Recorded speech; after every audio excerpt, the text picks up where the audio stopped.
And we're live. Excellent. Howdy, y'all. He says from Narnia. Alright, so, plan for today. Kill everything and don't die. Brilliant. Let's execute. Yeah. I kinda doubt that's how it's gonna end, but at least let's try to kill something. How many times did you attempt that last Colosseum trial before? 6 or 7 times. Okay, that sounds about right.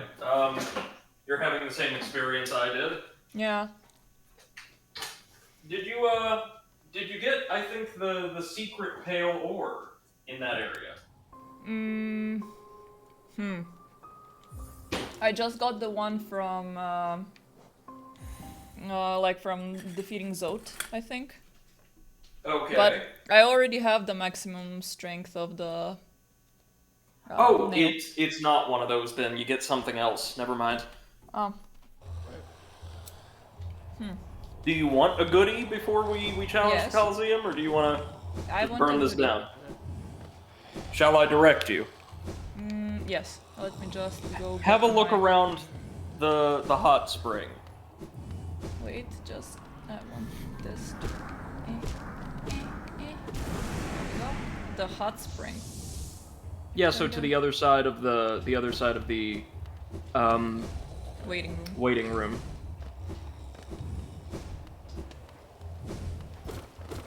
Oh. Oh, hello. Yeah, but are we done? We might not be done yet. Or is it not here? Never mind. There's a way to reach the other side of the Colosseum. So if it's not here... Is there a way or a point through which... Yeah. Oh! Damn it. Fell down. Yeah, you might be able to break that wall. Yeah. Now we're talking. Cool, so this takes you to an optional encounter. Oh, nice. Sounds like just the thing I need for... The arena's former champion is hiding out over here.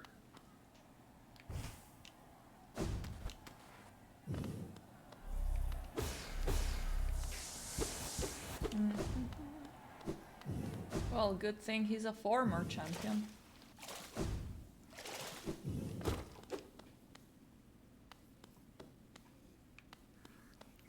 Hey, Arianon, welcome to the stream. How you doing, man? Good to see ya. Oh no! Is that... Come on, Lord of the Rings reference. I believe so, yes. And, he is totally defensive in nature. He's not gonna do anything to directly attack you. Arianon says a random, T snuck itself in there, so Cephalicious. Not Stephalicious, as was originally posted. Ah, right. Very good, very good. You better remember that. I love that melee attack. This, strangely enough, doesn't count as a boss fight.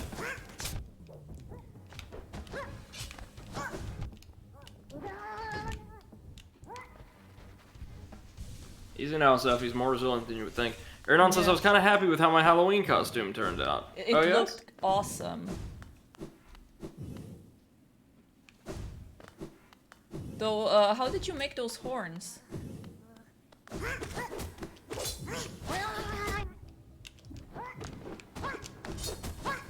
Latex, he says. Oh, wow. Very nice.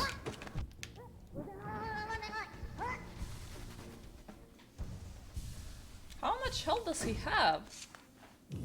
More than you'd think. Yeah, he's a tanky little bastard. It's worth it, trust me.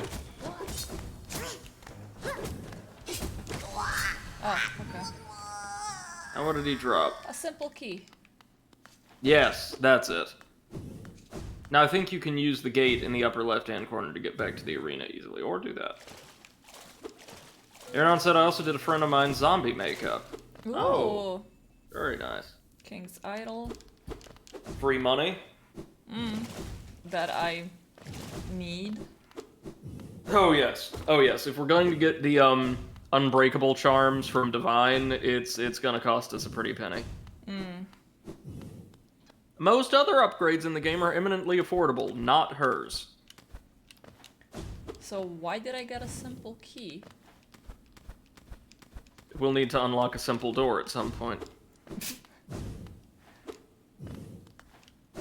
But yes, totally optional mini-boss that isn't considered a mini-boss. Ernan says, added some pics of it to the photo channel. Okay, okay. Oh, very, very nice. Let me check Irina. Ah, crap, my Discord is doing poops right now. Okay, let me see what I actually have equipped. Right, so I don't need. So Gathering Swarm and the Compass, we can kick. Yeah, so I have. I would suggest Thorns of Agony. The Sprint Master I don't need. Oh no. Yeah, so the Thorns. Cheap and allows you to deal some extra damage. Hold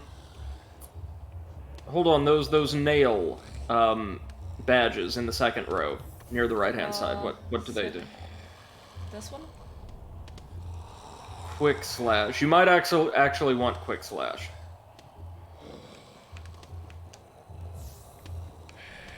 I would take it over Sharp Shadow, to be honest, because it'll allow you to attack way more quickly. Now we've got one more slot. Gain soul when taking damage. That might not be bad, actually. Not awful. What about the Defender's Aura? So third row next to the Fluke badge. This surrounds you with a stink cloud that actually deals damage to enemies in close proximity. Let's do it. Why not? Let's turn ourselves into a giant hitbox. I mean shitbox. Na shitbox. Oh, wrong way. Alright, let's see. Beppo, can you please go inside? I'm cold. No, he's sitting outside of the door, munching his bone. Ah, oops. You have to talk to Little Fool first. Or no. Interact with the, Carapace totem, I suppose? What does Carapace mean? Like a hard chitinous shell. Interesting. Like the armored exoskeletal plates of a lot of beetles and other similar insects. Collectively, the shell would be called the carapace. Right.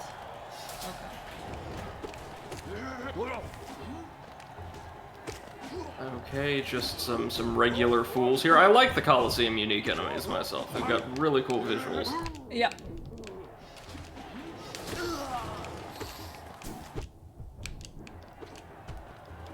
As long as you don't have to contend with Butt Bug DX, you should be doing fine here. And speak of the devil, there it is. They are the most hated enemies in the entire game, according to the fandom. Really? Yeah, the primal aspids. Well, because it's very hard to dodge their projectiles. Yes, it is. I feel as though their programming is even designed to kind of lead you a bit if you're in motion. Which, I mean, is impressive from a pure tech standpoint.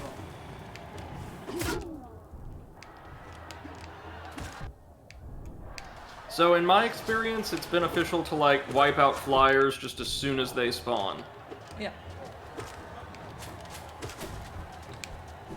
And my best strategy for dealing with Pimp Guard DX, since they can't attack you unless they're perfectly level with you, is to actually wait until they descend to be roughly on par with you, like vertically, then jump up and nail hop on top of them until they're dead.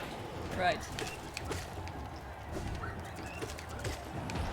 Those are easy. Yeah.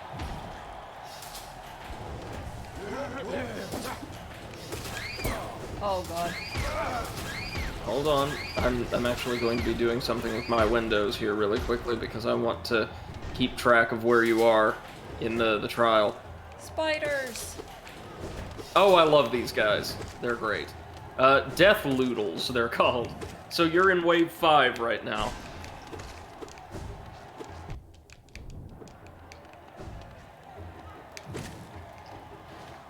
Strange that the standard variant of that enemy only appears really, I think, in one screen in the entire game, right? Really? I have not noticed them even once. I thought that they were exclusively for the Colosseum. In the Queen's Gardens, there's an unarmored variant. Wave 6.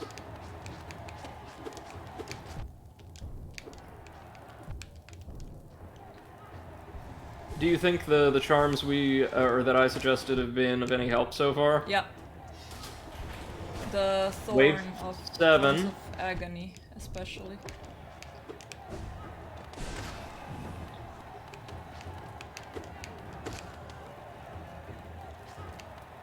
And remember, things are gonna get nasty on at wave 14. Wave 8. Lots of aspids here. Get ready.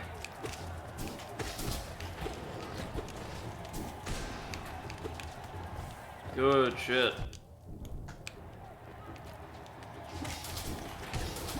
And another one. And Pimp Guard.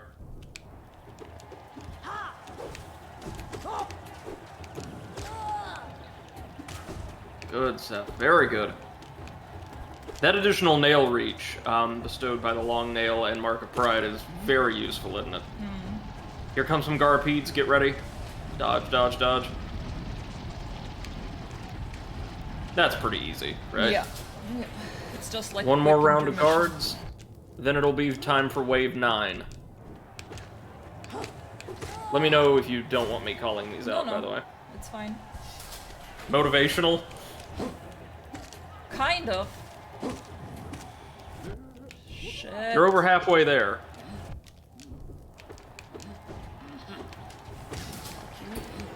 So this wave is going to start introducing, mantises, traitor mantises. These are okay, the flying ones are what's messing me up the most. Mantis Petras. At this point, you should be able to kill them in 2 hits, though, right? 3. 3. Alright.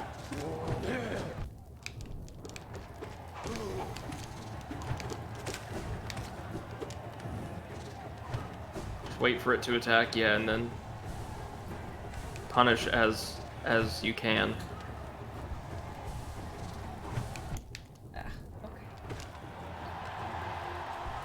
Just wanted to take a short break to be able to heal myself. No, that's fine. That's totally fine. Here come the mages. Don't worry, they are pretty weak. And you get nice delays between each. Volt Master maybe next. Or Soul Warrior, perhaps? I think oh no, the mistakes. The mistakes. Yeah. Where the... Oh, okay, so I had to move a bit for them to spawn. Soul Warrior will be next, with some flying ads until he's dispatched.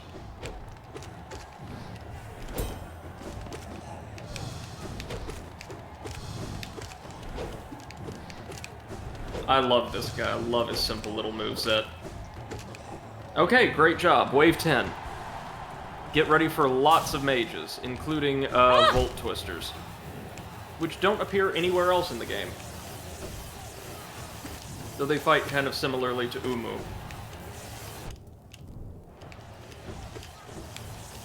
Good job. Now Soul Twister.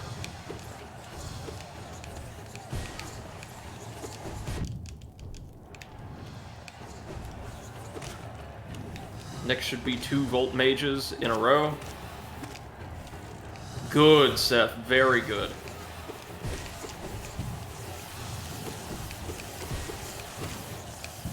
And this will be it. Then there will be 1 more mage and a soul warrior together for wave 11.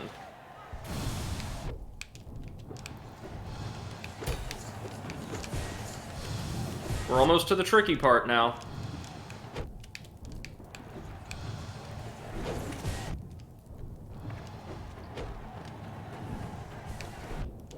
No, I have to. Okay, no heal. Yes, just some guards will be next. Love that body sent flying back in by the walls.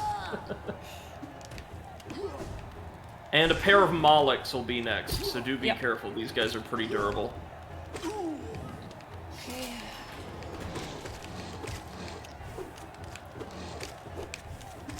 Oh wait, no, it's not them you have to worry about. It's the brooding Moloch at the end of this wave.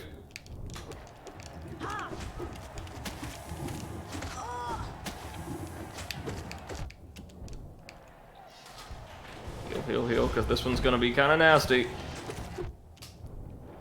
You know you've come a long way when they just start straight up throwing mini-bosses at you. Yep. As standard encounters. Well, no, not mini-bosses, a full-on boss battle.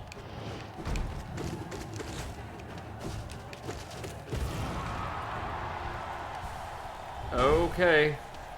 Okay. Just now a bunch the- of serpents. Yeah, you have Yep. to dodge, or garpedes, they call them. And then it's gonna get nasty.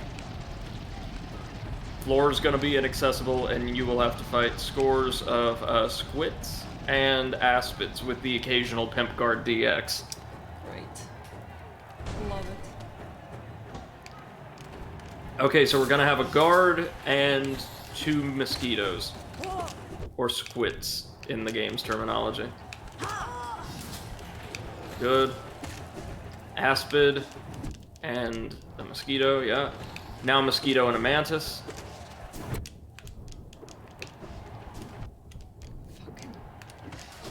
Now for obels.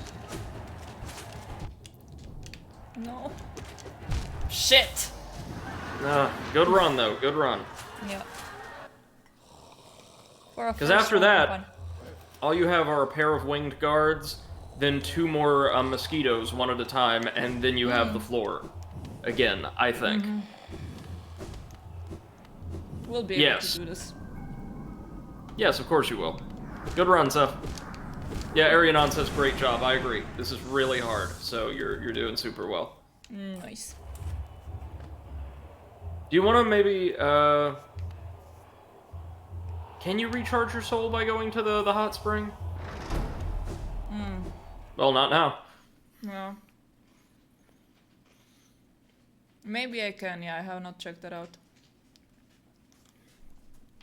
Not like you really need it. You're doing well enough in the early rounds to keep it up. I had to close the door because mommy's cold. Yes, mommy doesn't have fur like you. It is a surprisingly cool 9 degrees in Tennessee right now. Here is 2 right now. Oh, that sounds even better. My toes are freezing. So, Seth, watching that last attempt, the one piece of advice I can give, and I say this not hypocritically, because I had to learn it myself through the same encounter, is really be patient and watch for your openings with certain creatures, especially like the Soul Warriors and the mosquitoes. The mosquitoes, for instance, are totally helpless after they slam into a wall. Yeah. Nothing at all they can do to you then. The mantises, the flying mantises, I also like to use the walls to gain a height advantage on, so they can't really hurt me, and nail hop them to death.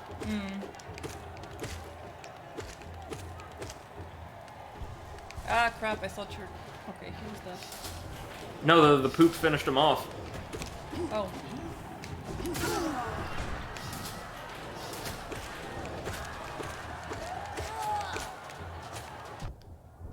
I love arena challenges like this in my games, though, don't you?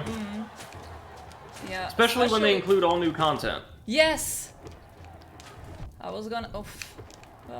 Like, the Megacorp arenas and Annihilation Nation from the Ratchet and Clank games. Yes. They don't always include lots of brand new content, but I really liked the Olympus challenges from Kingdom Hearts 1 and 2. Much less so the Mirage Arena from Birth by Sleep. Even though it had lots of cool original bosses, especially in the expanded edition, including Monstro. Yes. Which was a really fun fight.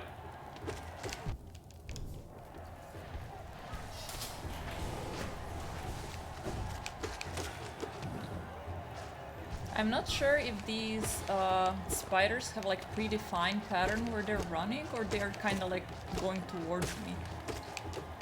Not hardly. They do seem to home in on you just a bit, but it's largely, I want to say, like physics-based. Like they just spring straight off of whatever surface they're affixed to.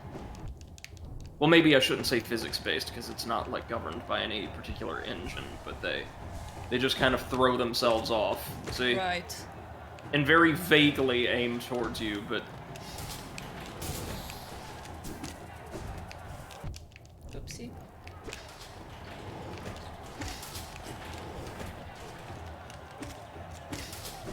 You know, another game that had a fantastic arena mode, well, two games, even though they played a minor role in the larger game and didn't take nearly as long as these would, but they were both fantastic. Yeah? BioWare's Knights of the Old Republic, there was the fighting ring you could participate in on, was it Taurus? The planet you started out on? Is a game that I haven't played, but I'm definitely gonna pick it up when it gets released for the Switch. And then there's BioWare's Jade Empire, which had a very lengthy arena line where every single opponent or series of opponents were unique characters or creatures with their own backstories and mechanics and the whole nine. It was very, very, very good. It was in the same general area where you end up having to get in a debate against colonialism and then ultimately get into a fight with Sir John Cleese. Ah. Who plays like a pompous British explorer or British equivalent explorer come to attempt to colonize the Jade Empire. Nice. If you win, though, he ultimately just surrenders and gives you a musket you can use from that point on.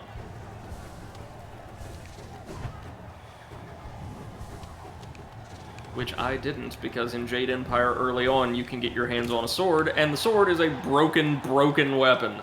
You can stunlock anything, including the final boss to death, pretty easily with it.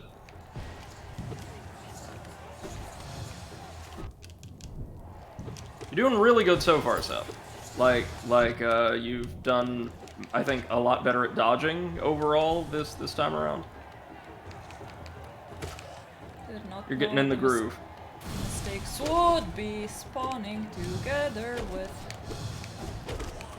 Soul Warrior.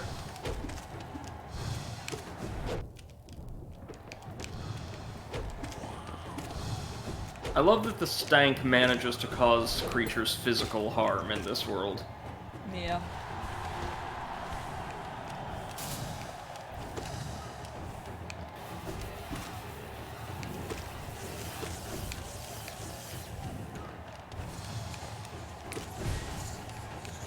Volt Masters are pretty much just free soul at this point, aren't they?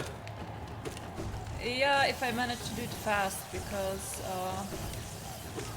the electricity thingy is very fast. That is true. No! Keep forgetting that he charges immediately.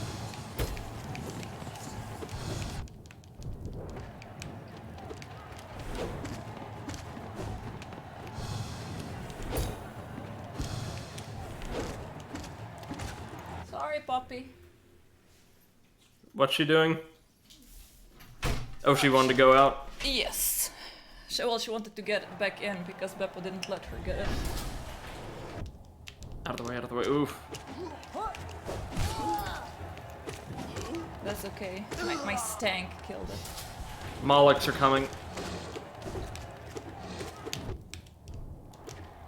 And now two more and a pimp guard.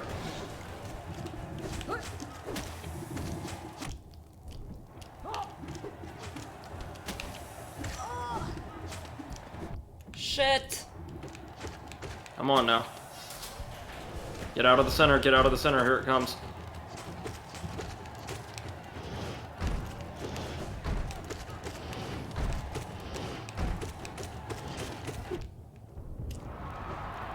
Frankly, the hardest attack of that thing's to dodge is the little swipe of its claws that it performs at close range. It's a much larger area than it seems.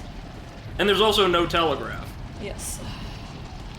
Hey, Pep. I noticed, though, you devised a strategy to perfectly dodge its, area of effect attack, where it fires a massive salvo of corruption at you. Like, jumping and dashing between its mouth and the corruption. I never thought of that. That's brilliant. I always tried to find safe spots within the salvo, which isn't always super effective. Ooh, nice. Nice butt bug kill.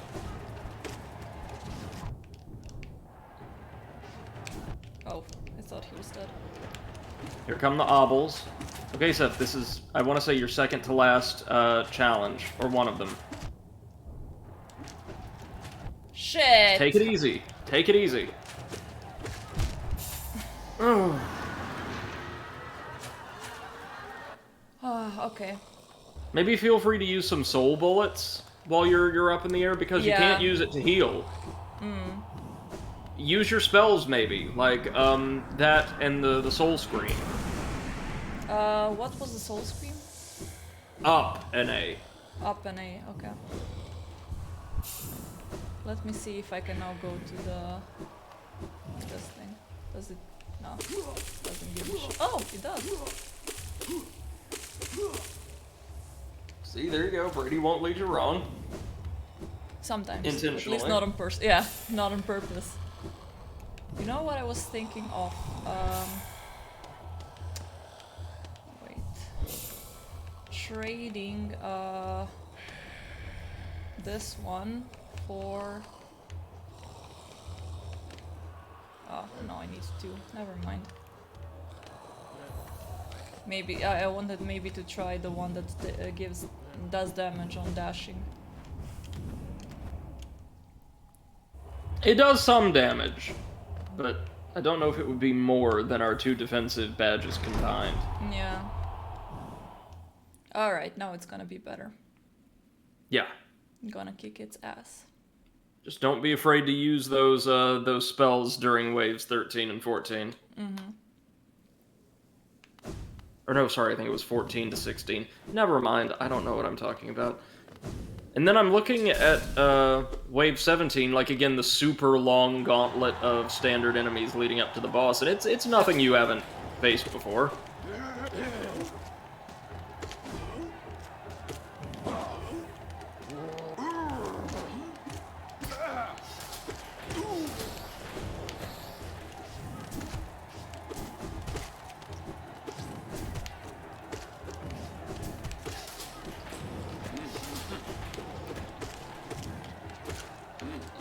Yeah, you've got the first couple of waves just down pat. You learn it like a science, don't you? Yeah.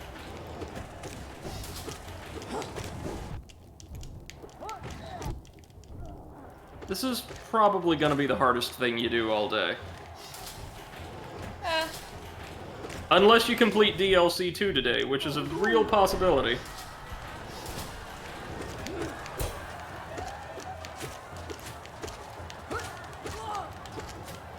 DLC 4, of course, is essentially one very extensive arena challenge.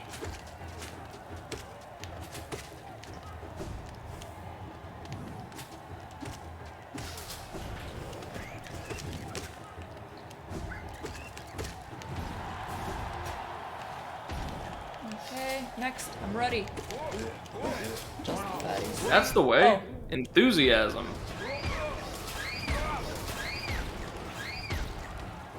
Yeah, the arena has no problem killing its own guards at this point, does it? First time I was really confused about what's happening.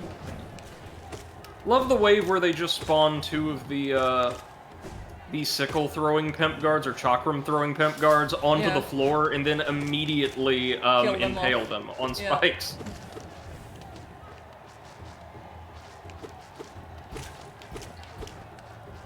Man, you can tell that the King of Fools really loves these matches. He's having the time of his life back there. Yeah, he's like taking a nap. Eternal nap. Yeah, no, he's been dead for ages, and the Fools don't care. They've just continued running the shows. Damn fools.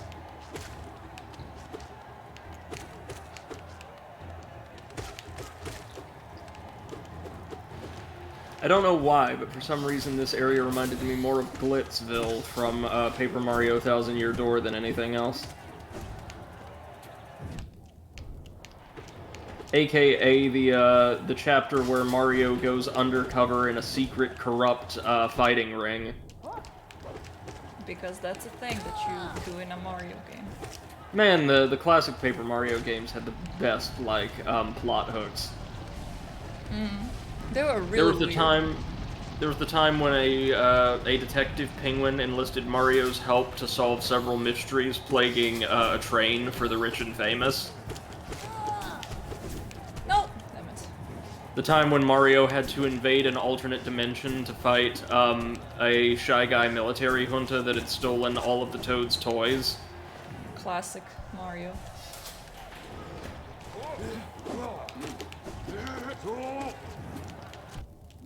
Even the newer games have had their fair share of delightfully zany moments, such as the hardest boss fight in Paper Mario Color Splash being against photorealistic steak.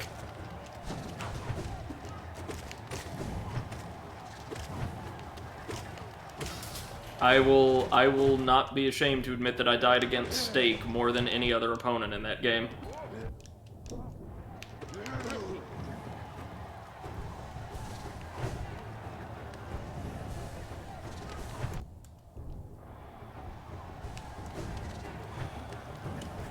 Damn it! I know what you're going for, but it's probably not super safe to heal while there's a Mantis Petra on screen.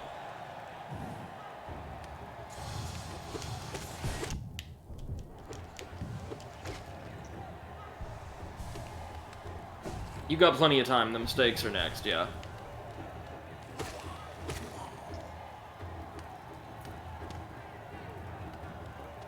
Did you see that a new installment in the Dark Pictures anthology came out recently? Yes, I saw Jacksepticeye's playthrough of it. It's And they supposed announced to be yet very another one. American. Yeah.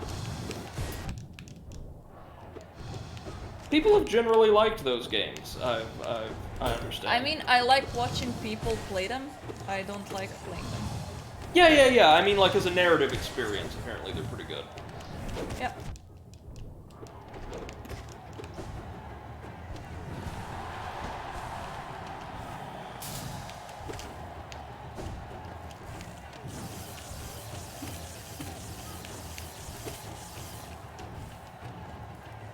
Yeah, he killed him through his teleport, that's the way.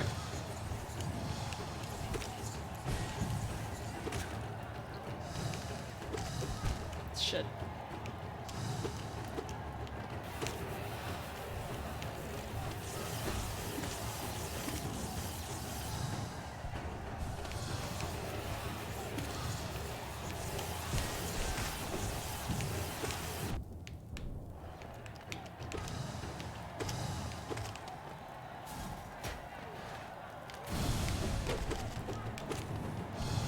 Ah.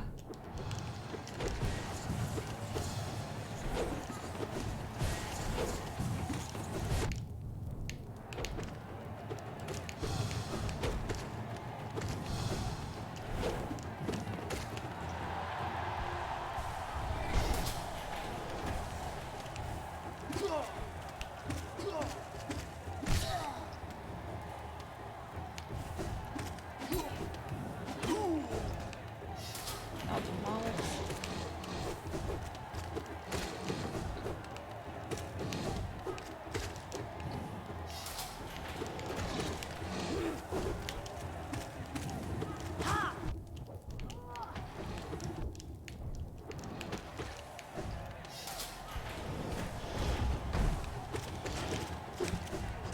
Okay, so we all knew Twitter's insane, but apparently there are a fair number of people dating back years asking for an Immortal Unchained sequel.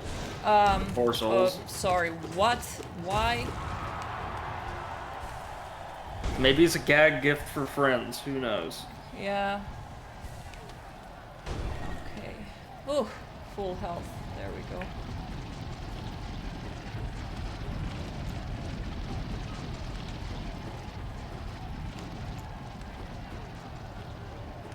So according to one of those games-like lists, you know what I mean? Well, I'm seeing some outright blasphemy here. But games like Immortal Unchained, Hellpoint, I guess that makes sense. Lords of the Fallen, sure, Dark Souls Remastered, you can't compare it. But then down the line, Mass Effect 2! What? How is Mass Effect 2 like Immortal Unchained, other than Immortal Unchained ripped off the design of the Reapers?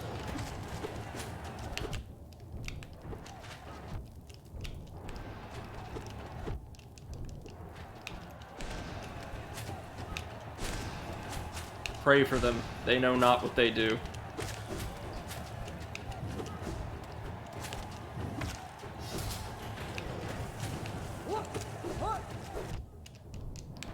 But indeed, they know who did it first.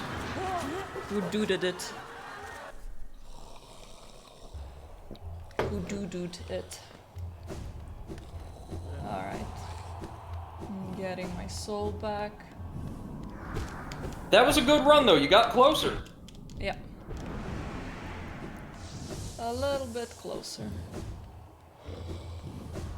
Somebody's gonna owe you a sub after this, Zeph. I hope so. Splash, splash, splash, splash, splash, splash. Okay, let's go. That seems like the kind of thing he would do. Yeah. Splash, splash. My brother used to love doing that because I always took some time, you know, to get into the water, and he would just run in and jump, and then he would start splashing me to get in. I hated it. Oh, it's been years since I've been swimming. I loved it, though, when I was younger, and was apparently quite good at it. I can float, and that's about it. I ought to get back into it once, you know, the thing is not a thing anymore. Just a second. And, there we go. My eye started itching. Okay. Eye is scratched. Yeah, you've not had any problems at all with these new headphones, have you? No. Love them. I do use an audio cable with it, though. I was not paying attention, but they're pretty good.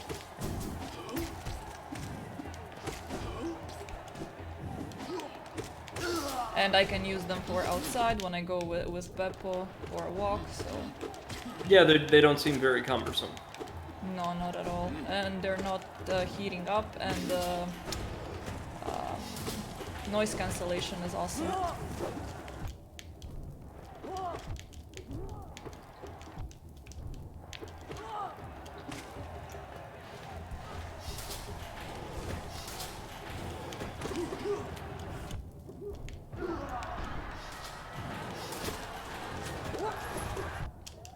But why now? Well, while you work on that, Seth, I'm going to occupy myself with another one of my favorite ways of filling time on these streams, typically. Finding lists of the worst recipes of all time. Now, to start off, Guy on this Fieri's list cookbook? from Afraid Not, this list from Delish, we have bologna cake.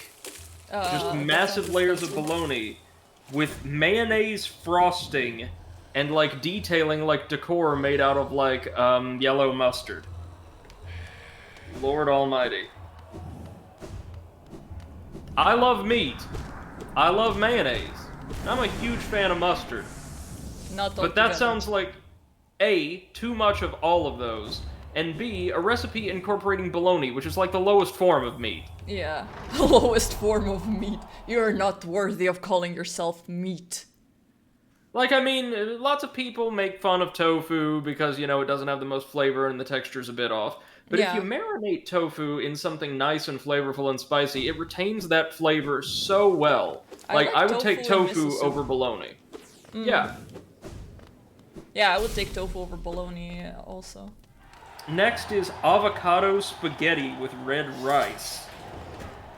Or red sauce, sorry. Oh, I was So, like red just rice? big old chunks of avocado, like massive chunks, thrown on top of a bowl of spaghetti and, like, tomato sauce with a bunch of corn on top of it. What? That's something made by a college student who had nothing else in the cupboard. Yeah, know? I was gonna say.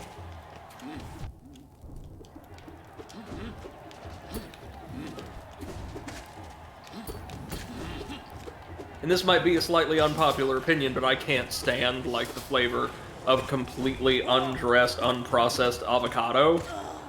I find it... Yeah, me neither. I like to put some pepper on it. It needs more than that for me, because it kind of falls into the same category of ingredients as, like, raw tomato or raw cucumber, in that unless it's present in a very small quantity in a dish, that kind of juicy, very faintly sweet, quote-unquote refreshing taste just seems to A, overpower everything, and B, generally make whatever it's served with less palatable in terms of texture. But that's just me. And cucumber I can do as long as I'm not having to eat, like, massive hunks of it, which you hardly ever are most of the time. Yeah. Then slices, which are lovely. Okay. Oh! Next one is just cheese, mustard, period. and Marmite on toast. Wait, excuse me. What? Yeah, cheese, mustard, and Marmite on toast. That's not a recipe, like... that's a sandwich. No, that's a sandwich, according to the photograph.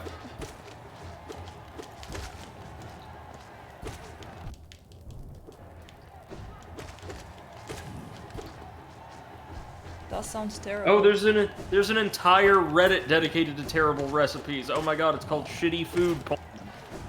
Oh god. Oh, And well, we I'm lost going to have Brady to for bookmark today. this. Next is... Oh, right, the Doritos Cereal. Crush up Doritos and suspend the crumbs in, like, a bath of Mountain Dew. Oh, That's your... god damn it, that's that's your... so disgusting. That's your pro gamer cereal, legends. oh god, yeah, this looks awful. Oh man. Oh, I actually can't look at that. Wow. I have a pretty strong stomach. I've actually heard of this next one before. Some people swear by it. Banana and mayo sandwiches. Oh, I heard about that as well. I mean, here's the thing. I can't imagine what that would taste like, but since bananas aren't overpoweringly sweet, and mayo actually complements a lot of things relatively well, I imagine I wouldn't love it, but it probably wouldn't be disgusting or anything. Yeah, like, could be worse. Kind of It thing. looks really sad. Yeah. Unicorn mac and cheese. Oh god, no. So it's just Is a it tray Fruit of Loops? macaroni and cheese with 7 different kinds of food coloring, like, layered in to create, like, rainbow-colored stripes. Oh boy. Oh, this looks like some kind of Play-Doh factory disaster. But I mean, at least it would still taste like mac and cheese, right? Yeah, food coloring generally doesn't have any taste, so... Like, Then it again- should be safe. Neither does roughly 80% of mac and cheese, so... Like, if you get it from a restaurant or something where there's, like, a custom recipe, mac and cheese can be really good. Yeah, but the normal one is... nah. No. Oh, right, I've heard about this next one. Pringles Jam. What? People found a way to make, like, jelly, like a preserve out of Pringles. What? Doesn't Pringles already preserve itself? Yes, but now you can put it on a sandwich. Or fill a donut with it. A Pringles-filled donut would be the most American invention of the 21st century.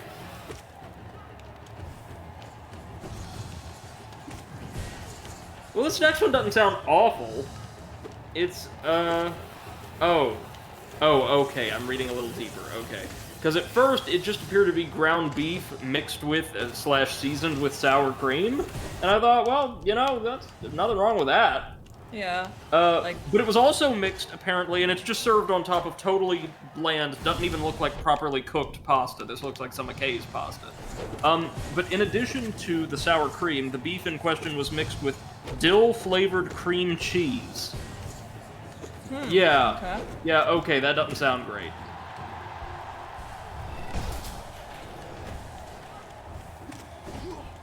What? Cottage cheese protein bread. So it's an entire loaf of bread hollowed out and stuffed with cottage cheese, wrapped in another sheet of dough, so like covered up, topped with ketchup, and then once the ketchup is on there, baked. So there's like a ketchup crust. Oh, Lord. That sounds like a college student meal to me.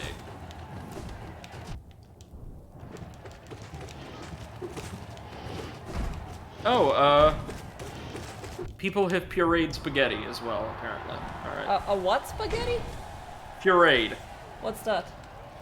You know, as in blended to the point where it has, like, a mushy or creamy consistency. Why?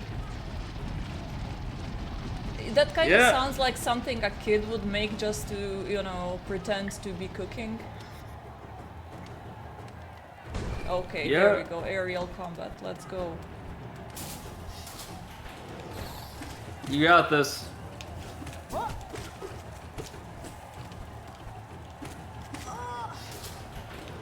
Just remember, once you kill the first couple, vaguely bee-looking things near the end of the phase, the pimp guards spawn.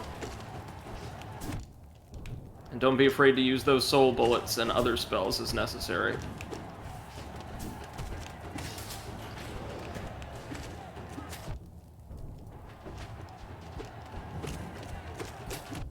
You meant these things? Yeah, so pimp guard should be on the way. Yes. No, dang it. Oh, I had what a on really earth is hard this? time. I had a really hard time sticking to the walls this round. I don't know why. Seth? Yes? We have a problem, and the problem is called jellied bourbon with frankfurters. This is an actual recipe, not something somebody just threw together. Oh, and there's like deviled eggs in the bourbon jelly. Oh my god. Deviled eggs? Yes. Oh. Oh no, sorry. They're just hard-boiled eggs cut in half as if that makes it better. Oh no. Oh no. It's yet scared. another survivor from the gelatin apocalypse of the 1960s. Gelatin apocalypse? Yeah, you know, when every recipe involved suspending savory ingredients in Jell-O like some kind of monster. God. Yeah, yeah. From that long-forgotten age of futuristic cooking where we envisioned halcyon days where we would entomb our emperors and our kings in vast labyrinths of gelatin. I hate gelatin. I don't mind it, but like, with meats and vegetables, I think of gelatin as a sweet food. You know, it complements sweeter or like, kind of fresh, fruity, maybe vegetable flavors quite well, but not savory. Oh. Apricot salad. Well, this doesn't look too bad. I'm sorry, what? So much for that. Hold on, does this call for baby food? What?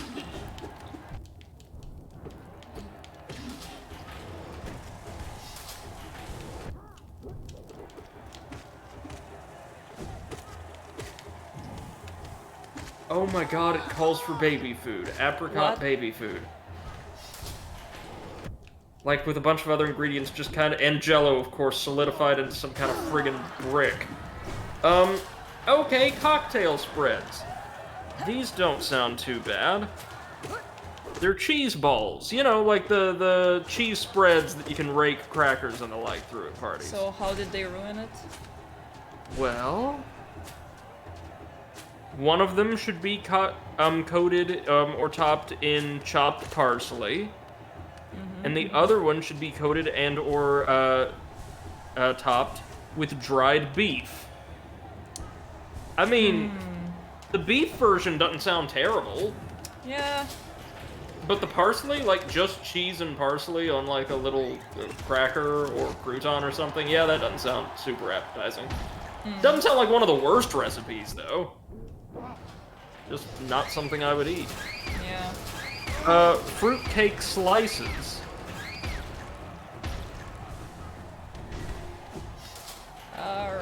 spider time.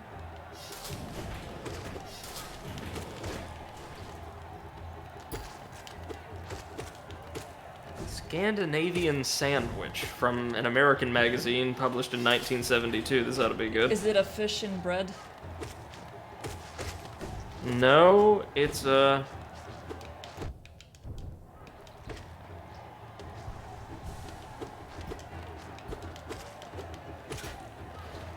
Let me see if I can't find the exact recipe.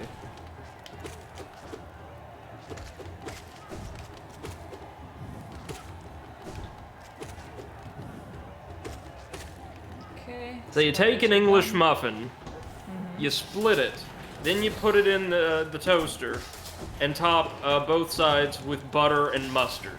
Okay, doesn't Thanks. sound terrible I hate so it. far. No, it's not done.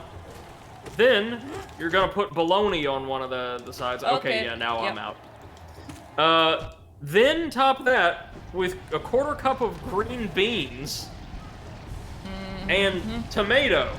Okay, And for so dessert, like diarrhea. all of the school lunch all-stars are here. Let's see. Place under the broiler for 10 minutes. So, like, just set it on fire, essentially. Oh god, yeah, it looks burnt. And after that, add American cheese. And then put it back in the broiler! Because you didn't burn it enough.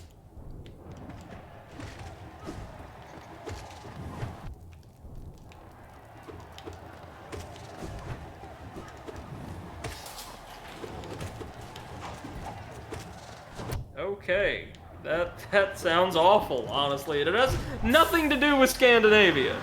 Yeah, I'm not sure which part of that was Scandinavian. The mustard?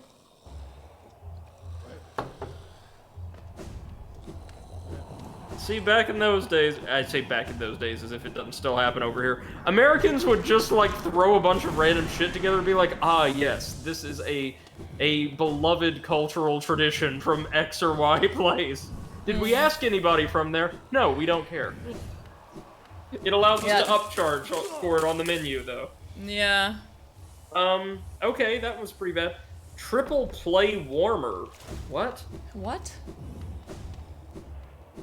So it was from a Campbell's Soup. So, like, the Campbell's Soup Company, they sold a cookbook encouraging the use of their soups in various recipes. This was one of them. Mm-hmm.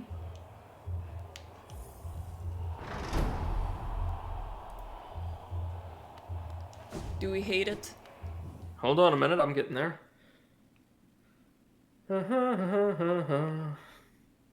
Is this helping entertain you while we go through this, by the way? Yeah, yeah. Alright, good, just making sure. I like hearing about horrible recipes that make me seem like a master chef. Okay, so triple play warmer. Ostensibly, this will be for, you know, football and all that. So you stir together a can of Campbell's split pea soup and a can of Campbell's tomato soup. Okay. Then you're going to add another can of Campbell's beef broth. So this is just 3 cans of soup you've dumped into a pot, and you're supposed to feel proud so far. Then you're going to stir in 2 soup cans worth of milk. What? Yeah, so milk in with split pea soup and tomato soup and beef broth. Then you're gonna stir in some sherry.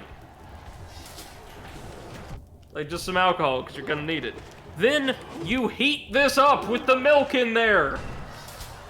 Beautiful.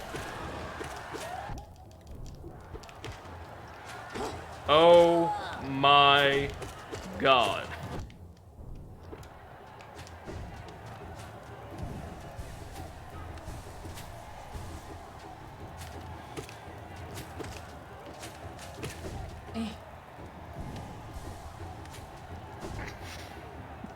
Apparently, the poor woman who had to recreate this ancient recipe for her food blog said that she and her husband found it so unpalatable, they felt like they couldn't, like, throw it away, they couldn't pour it down the sink. They, like, flushed it down the toilet. Yeah. Because they felt the only thing it deserved. Just skipping a couple steps, you know. Yeah. Where it belongs. In the crapper.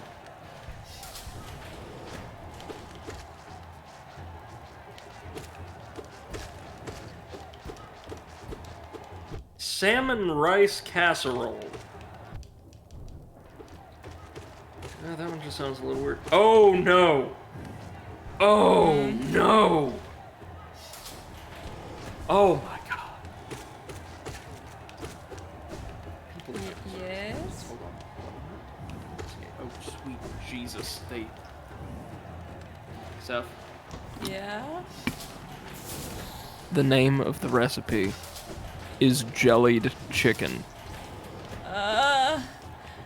And it why? looks like a plastic omelet with bits of pepper sticking through. Oh god, this looks like the Western equivalent of the appetizer.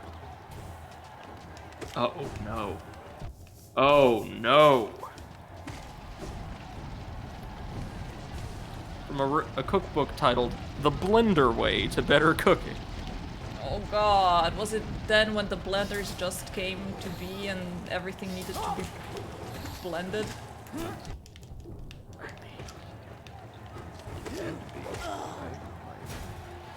Oh no. Oh god. Let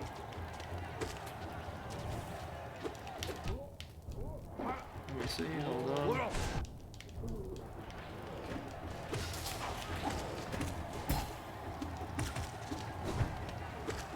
Jellied chicken, okay.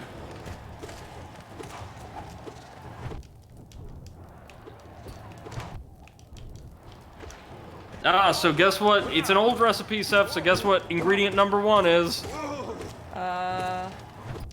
Jello? Of course. So we're gonna take some gelatin, okay? Then we're going to, just like stick it in the blender, in some cold water. Then we're gonna add some hot water and chicken bouillon. And take it for a spin, while adding in cooked chicken meat. Like pre-cooked chicken meat. Mm-hmm. Then you just dump it into a bowl, chill it, and then, blend celery, pimentos, onion, green pepper, and parsley. Then you're gonna fold that into the chicken gel. And throw it in the garbage because you just ruined your dinner.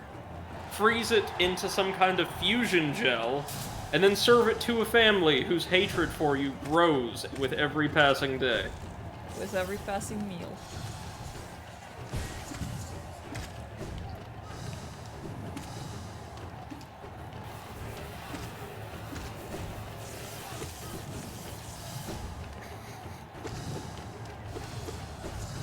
Son of a... Oh, Beppo farted again. Oh.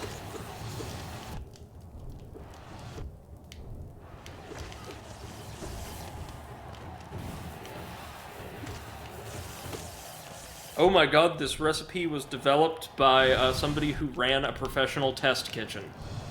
Test kitchen? Test for what? Sanity? Salmonella, perhaps? Jellied chicken. Goodness gracious. What's amazing is the woman who recreated it for the article has Rest in pieces. took different photos of it at different stages, right? It somehow looks like a different type and consistency of vomit at every stage of production. Jeez.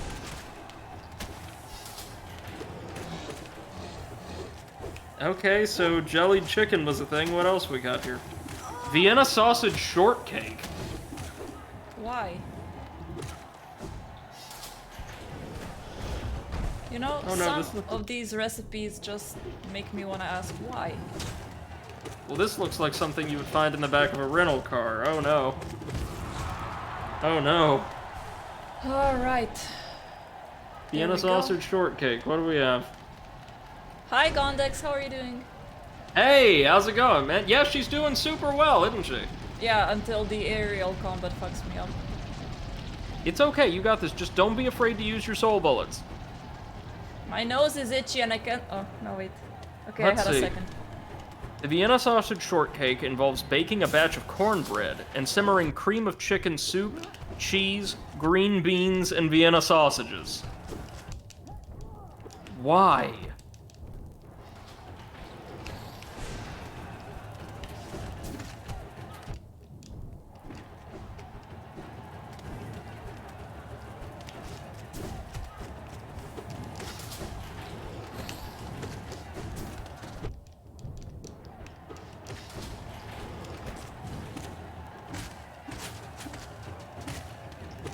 Take it easy, Seth. Pimp guards are on the way.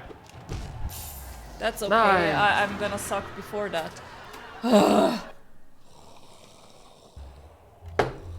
Pickle stretcher salad? What? This just looks like half a dozen different green vegetables encased in, you guessed it, gelatin. What's the deal with gelatin? There was an entire generation, Seth, like the 50s through the early 70s, where people thought the best, most convenient household recipes, or at least once they were published, involved taking a bunch of savory shit, freezing it in Jell-O, and throwing it at your ungrateful family until they fuck off. That was an entire culinary philosophy. Gondex asks what charms you got on. Yeah, I'm just observing them. Thorns of Agony, Defender's Crest, Quick Slash, Mark of Pride, and Long Nail. These are, some of these are my suggestions, so if you don't think they're working for you, feel free to swap them out. Gooey buns. What? Okay, this merits further investigation. Let's go investigate. Let's investigate.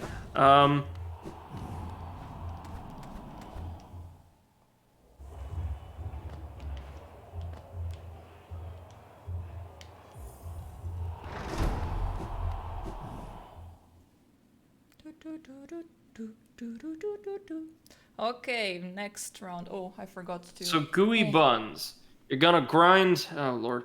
Bologna, American cheese. I'm already out. What Mustard, is American mayo, cheese? and relish. The plastic?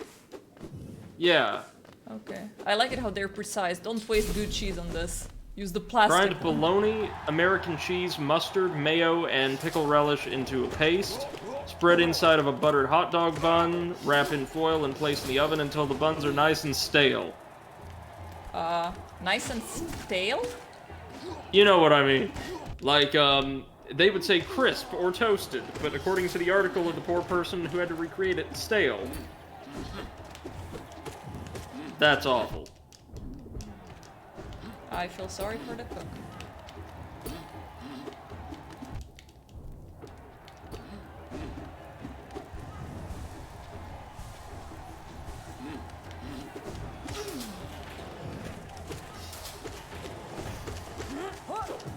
Oh no, listen to this one.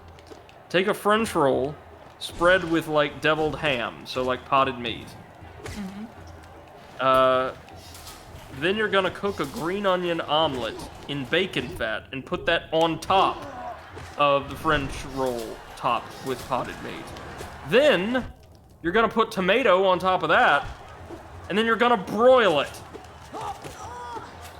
Sounds like a pile of bad ideas. Yeah, really, what's the coherent through line of that recipe?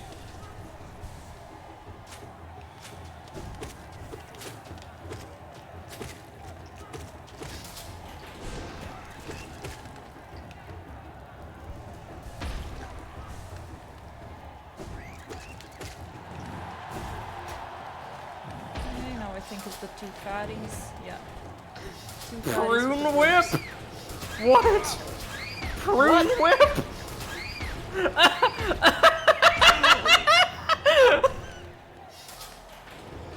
This had to be a prank. So it's like pureed prunes, right? With raw egg white whipped and folded into it. Interesting. Again, why?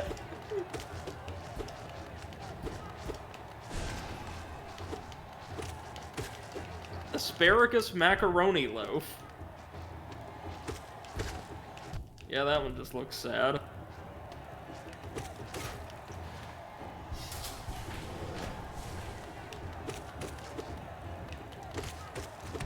I've got to look into the history of this column. Throwback of the house. Do you? It sounds like it needs to be forgotten forever.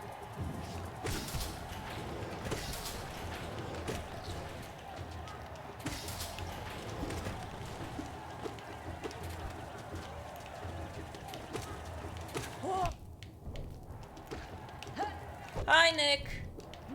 Howdy, howdy. How's it going, man? Thanks for joining us.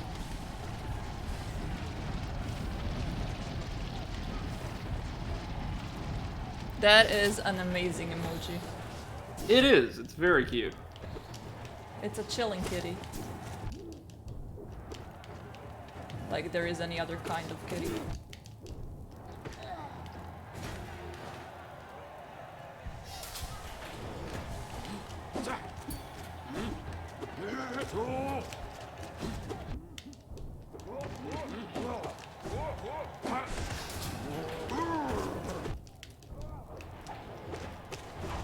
Hey Brady, Ma'am.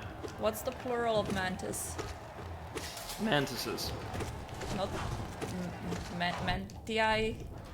No. Okay. Well, that's disappointing. I know.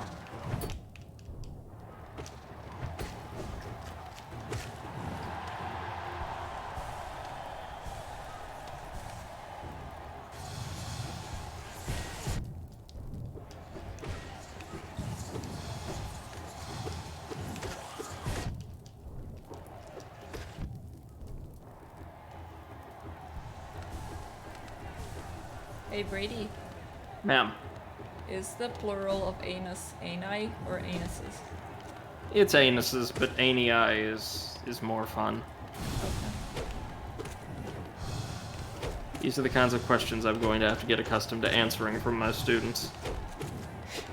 In your history Even class, though I'm a yes. history teacher. Yes.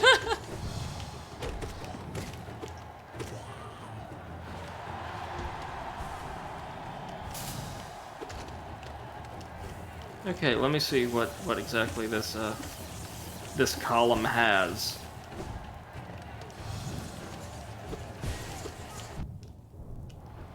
So the very first recipe published here was a recipe for an orange slice. That doesn't sound too bad. Yeah, that sounds, edible. Until I look at it, realizing, oh god, this looks like... It uses those Is it orange gelatin slice again? candies. Like tangerine no, slices. Are you familiar with why? the candy? Yes. One of my favorite candies, Yeah, but for a cookie, cake, whatever. Oh, No, like a cookie bar. But the problem is, looking at this photo, it just looks like they couldn't really achieve the proper consistency. So it looks like a bunch of poor orange slices that have been murdered God. and left to rot on top of poutine. Yeah. No. That. All right. Not entirely let's sure see. how you achieve that, but...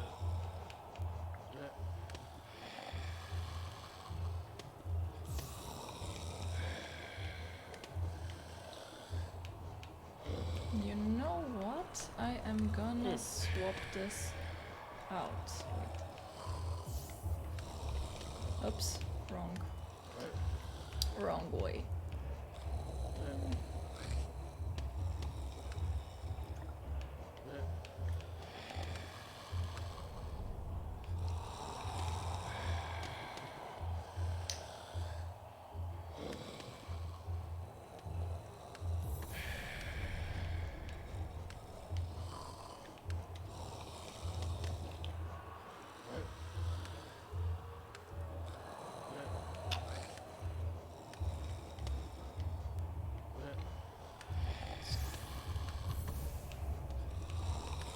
Apparently the orange slice cookie bars actually tasted really good, though.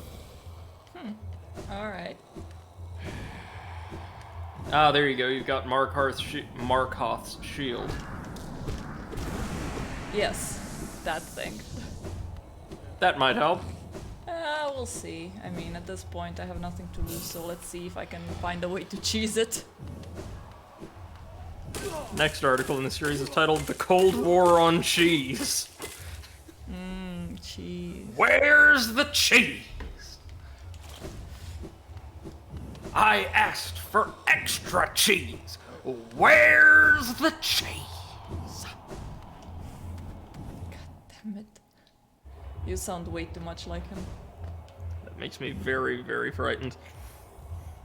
Yeah, the children were I too was frightened after the diarrhea began. Oh, did I forget? Yeah, forgot to add another death.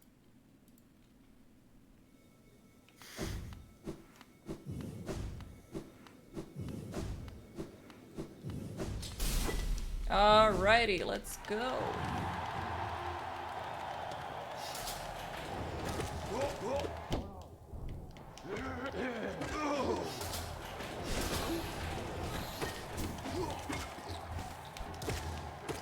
The only problem that I have with this shield is that it's big and sometimes I can't see what's happening because I'm looking towards it. It's not quite a Smoth's hammer situation, though. No, no, it's not.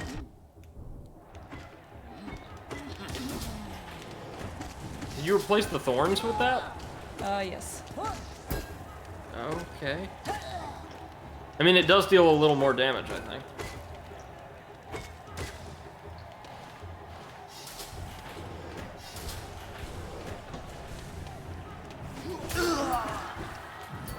Oh, like a frozen cheese jello salad, I think. No, never mind, never mind. It's a frozen brick of cream cheese with olives and the like in it. Lemon juice, Tabasco sauce. All right. Honestly, that doesn't sound terrible if it weren't frozen.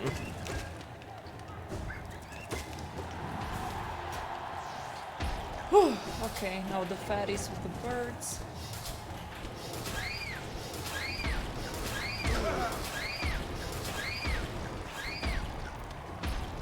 Alright, spiders next.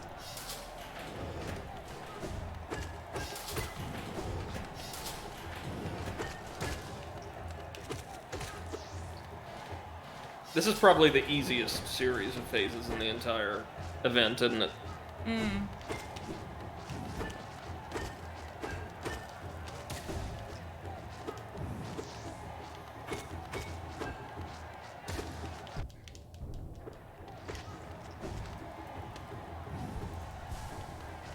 I'm also making sure not to exit this phase without having full health.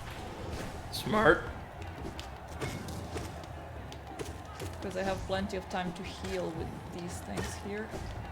Let me tell you, this one took me so many tries. You're doing really well so far.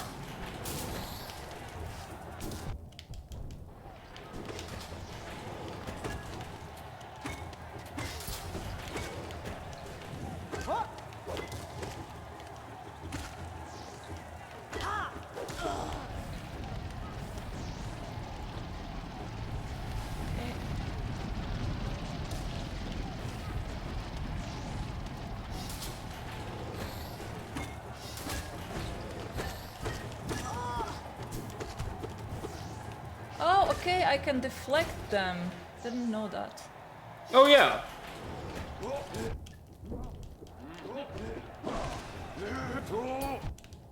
That's true of most enemies that attack you with their bodies.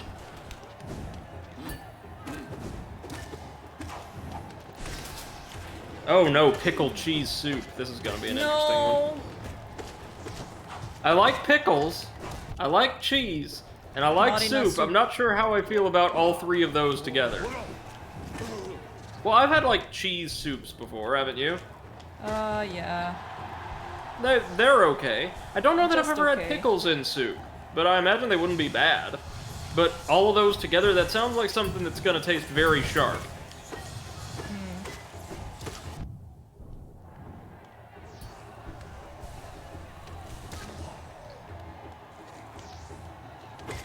Dead. Okay.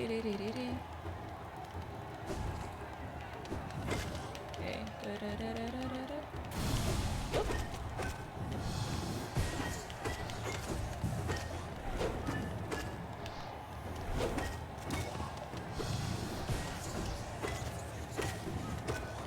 Okay, give me the platform.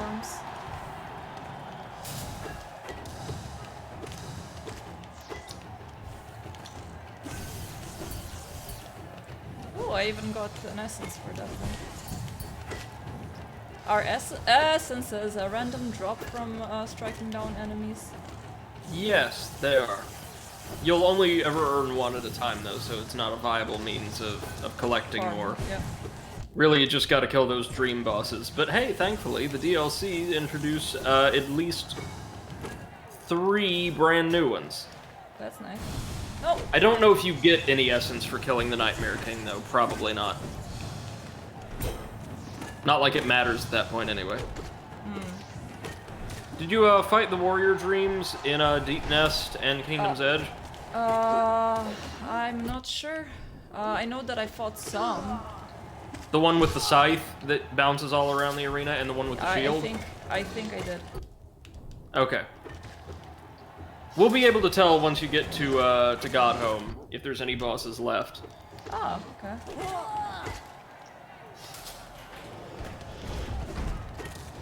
I want to say the Trial of the Fool was the very last thing I did out of like the base game content before the final bosses.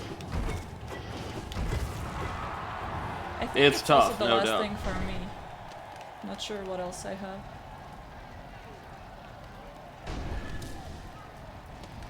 Well, we've got to go rescue Bretta, so we can Yeah. fight So the that was DLC DLC. bosses before we go to Godhome. She was not DLC, but the fight she enables is. Ah, okay. There's also a dream battle we can access in the sewers now. Mm-hmm. Have you done that one yet? Do not think so. Oh yeah, and you've got to do the White Palace. To get the king's half of that emblem. Mm-hmm. You know, the one you got from the queen? Yes. I got the thing that's like a charm but not equipable charm. The shattered mask fragment, yeah. Yeah. The king has the other half of it, and you have to go seek an audience with him, which, for my money, is the hardest part of the entire base game, so there is that. Shit. This is it, though. This is it, Seth. After this, one more little mosquito, and then you're free. Yes! Well done! That's it. Now all you have to do is make it through these last few little combat rounds. You got this, Seth. You got this.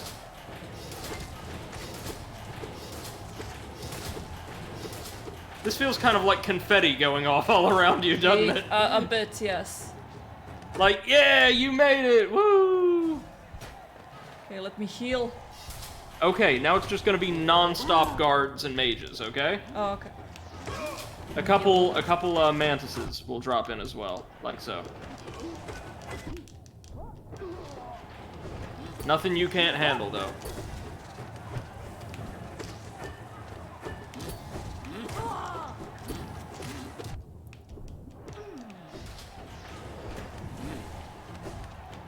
Okay, if it's just him, I can't. No.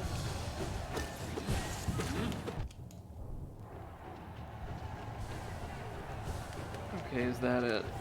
It may be. No, a couple more mages. That's alright, though. That's alright. You should have time to heal at the start of the boss battle. Hey, Dre! Good evening. Hi, How you Dre. doing? Hope you're well. Thanks for joining us. This is the end of the Trial of the Fool. This is the farthest Seth has made it, and I feel good about this run. Out of the way, out of the way. Oi. Good. Good.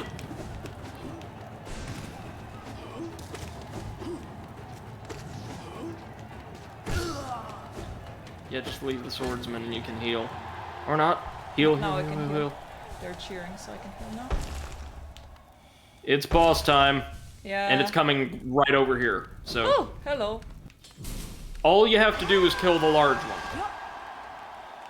The tamer has, I want to say, all of one attack, but it's the mount you really have to look out for, and which serves as the actual boss.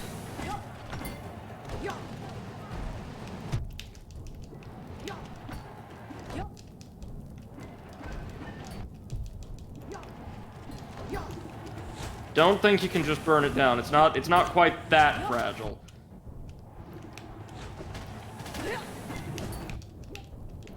You can disable the tamer pretty easily. She doesn't have a ton of health.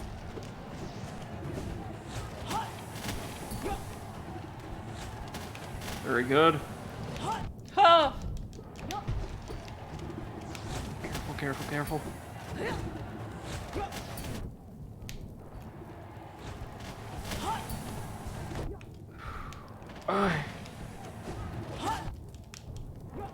Son of a bitch!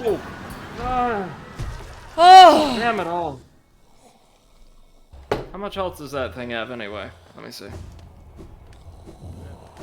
But this is the farthest that I've got. Yes. So the tamer has way more health than the mount. All you have to kill. So it makes no sense for me to go to the tamer. The mount has 450 health. And your nail... Hold on, if I It's may. the last Yes, nail yes. that you can get. You have the pure nail? Is that it? Yeah. Yep, Peroni. Okay, so let me do some quick math. You only have to hit the thing 22 times to kill it. Huh, that's not too bad. No, in fact, I'm amazed you didn't somehow manage it there. It looked like you hit it enough times. Trey says, using the thorns, it's a favorite charm of mine. She wasn't in the last playthrough. No. Or the last But attempt. actually, I think I want to use the thorns instead of the stinky. Oh no, you are using the thorns. Oh, yeah. Never mind. Oh. You unequipped, Quick slash. yes.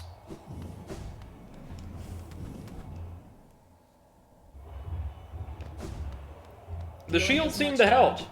Yeah, it does. Especially during the aerial combat phase. That's why I equipped it mostly for the aerial phase, because sometimes I'm struggling in keeping on the wall, and that thing is doing damage while I'm just trying to climb as much as possible. Yes. So, the mount has, I think I said 450 health, right? So 22 hits, you said. Yes. And the tamer has, I want to say around or over 600. Which is strange, because she only has one attack.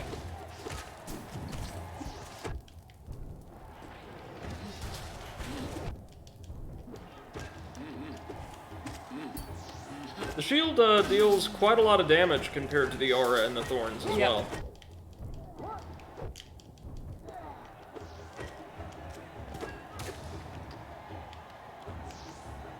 Come on, Seth, you got this. We're gonna get that sub. Yeah. Son of a... just...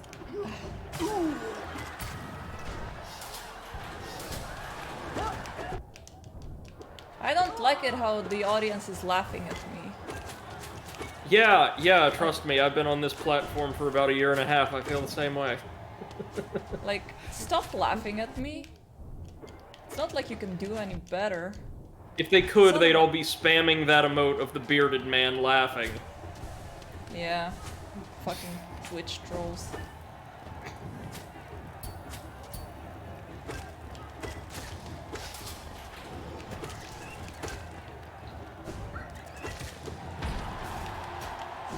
Okay, now the fatties with the birds.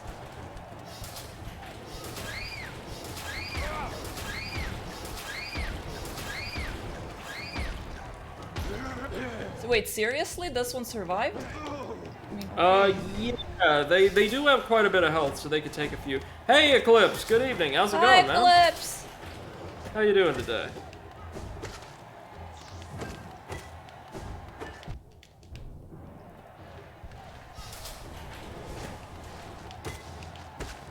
Says it's going good. How are you? I am doing pretty well. I am on vacation, so I'm just enjoying myself. Spending my days crocheting and playing video games and enjoying myself with Pecolino, who is now sleeping on my feet.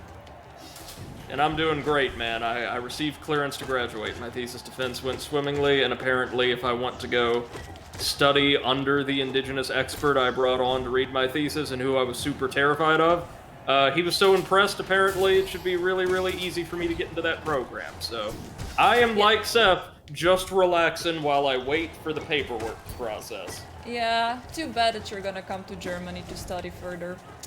Ah. Oh, thank you, Dre. I appreciate it, man.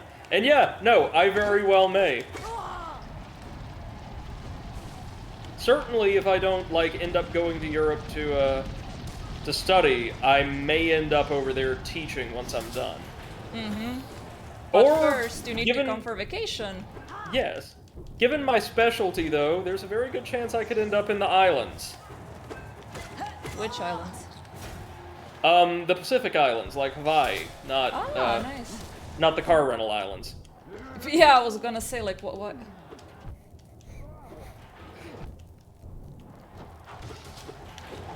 Flip says, bought some Yu-Gi-Oh packs, last 4 in the store. Pulled the 12 What? quid cover card from the only pack of that set I've bought. Then in the next 3 of another set, 2 of the 3 had 35 to 40 pounds out of 3 pound 49 quid packs. Wow.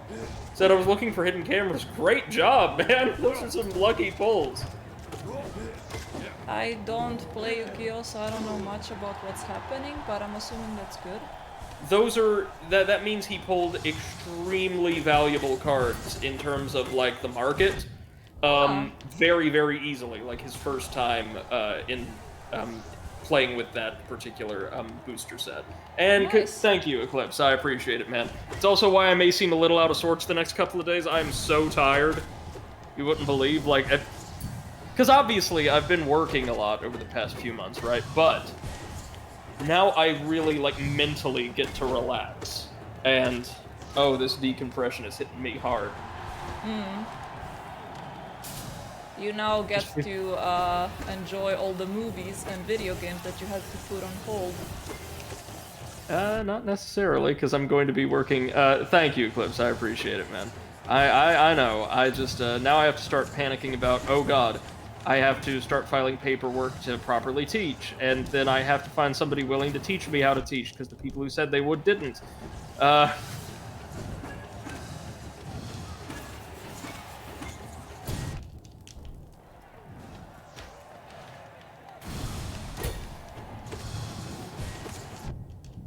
By the time I was done, the thesis was the length of a book. Like, by word count and by Now page you can count. write a novel. In You know 4 how- months. I never want to write anything ever again.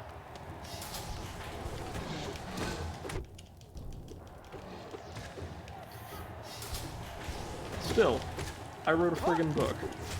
Yeah. And not even on something that is super interesting. Well, I mean, it's As interesting in, in the not like digest form. Yeah. I Like, meant not something like a thriller or like Right. a mystery novel. No, like, if I were to sit here and give you, like, the 10-minute version of everything I've spent the past, 5-6 months on, you'd probably think, yeah, that's kind of interesting. Dre says this is where Tiso died in the trial. Oh, yeah, the arrogant little bug with the shield. Yeah, fuck that little guy. Who I really would have enjoyed a boss fight with, but is not present in the game as an opponent. And here we go, aerial combat. Oh yeah, look at what that shield, the combination of the shield and the aura do. They effectively keep the mosquitoes from harming you at all.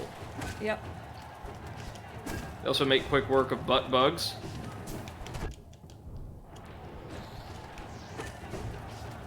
So I've been watching in my downtime, like while I've been handling paperwork and the like, the YouTuber Lucachine, who's like a legitimate Let's Player, blind reading / playing the Ace Attorney series for the first time, like spread out across years. Oh man, she's great. But I also appreciate being able to see the early games that, like, I've known since I was a kid in, like, a new perspective. Like, I remember I wasn't a huge fan of it when I was a kid, but good God, the bonus case added to the first game's DS release was amazing. Rise from the Ashes, the one with the police chief? The really happy, jolly police chief who is not those things at all. Yeah. Oh god, I really want to dive into Ace Attorney again. Dre says he died to the Brooding Moloch boss. He was supposed to be a boss in the boss rush, but instead they went with a different one. Yeah, did they replace him with, the Nosk variant in God Home? Because it felt kind of like the most superfluous, but also, to me, probably the coolest out of the additions they made. Oh yeah, Seth, you did fight the Nosk, right? Yes. Yes, I did. Probably the creepiest moment of the entire game. The spider-looking thing. The Mimic, yeah. Yeah. Congrats to Hollow Knight, too, for being able to make a genuinely unsettling encounter. Yeah.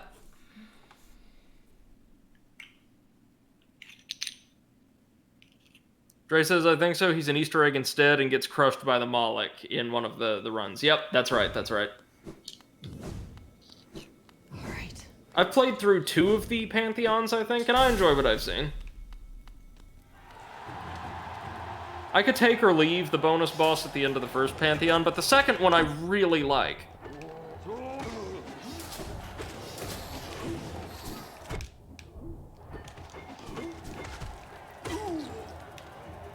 Seth, I will say, compared to the Trial of Fools, the first couple of Pantheons in God Home are probably going to be pretty simple for you. Okay. They're just going to be slightly more durable versions of bosses you're already familiar with and a couple new ones. Okay, yeah. With all new music, in most cases. Dre says you might like using the Sharp Shadow charm. Lots of people swear by Sharp Shadow. I hate this little shit. Buttbug DX, baby. That's what they do. The most despised enemy in the entire game, according to my survey of the fandom.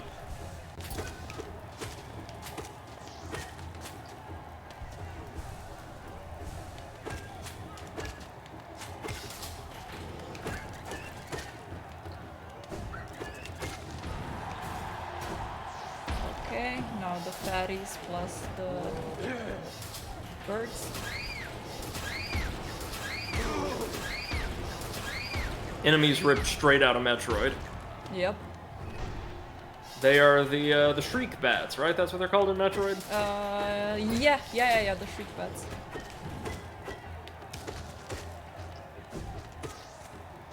Dre says, I just noticed you seem to use the dash. Use the dash frequently, I suppose. Yeah, I'm dashing frequently, yes.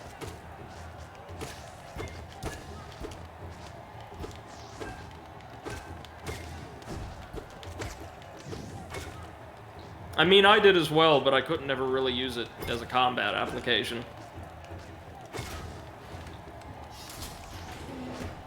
More spiders. So after playing through Hollow Knight, post Blue Fire, do you have, like, a greater appreciation for, like, how that game was able to translate the feeling of, like, platforming and maneuverability that Hollow Knight gives you to 3D? Yes, definitely. I mean, Blue Fire was a pretty fun game. Like, combat-wise was crappy, but platforming... From the first day I enjoyed platforming, even in those a bit more complicated... Voids. Voids, yeah. Or rifts? I forget what they were called. I think they were voids. Yeah, I think so as well. But yeah, it's really impressive that a tiny team was able to translate something like this to 3D, yeah?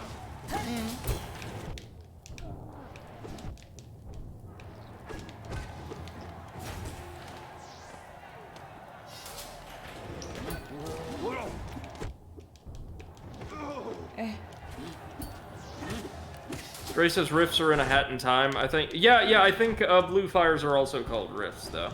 I could be wrong about that. I think it's voids, but it doesn't matter. One or the other, same deal. Oh, Seth, did you see that Activision Blizzard is under increased pressure now that Blizzard, sorry, is under increased pressure after Activision finally caved to, like, criticisms and devastated Bobby Kotick's salary? Really? Yeah, he went from making, like, millions and millions to making, like, hundreds of, or a couple, Sorry, I'm going to find his salary adjustment. You know, Big Bobby's probably one of the worst people in the industry right now. Yeah, yeah. The one thing that I noticed is a couple of days ago I received an email from Blizzard saying that from, I think, 1st of December, like the European gamers are gonna be handled under Activision Blizzard UK instead of the global Activision Blizzard. So I don't know if that is also another like restructuring plan. So he finally caved to demands like to restructure the company to be more amenable to victims of sexual harassment and like, you know, antagonistic behavior in general. Yeah. And he himself asked for his pay to be cut in half. Now, of course, he also received scores of times more than his salary in stock options, but yeah, like at least they're finally getting something out of them. Yeah. I mean, still, like, he was earning a shit ton of money, so halving it is not really gonna hurt him that much, but yeah.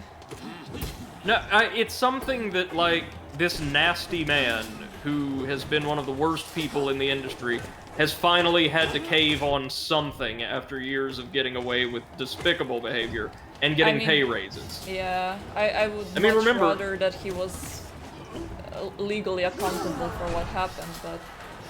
This is the same guy who, like, has repeatedly fired employees citing lean times, and then gotten the board of directors to agree to raise his pay multiple times over. Yeah, yeah.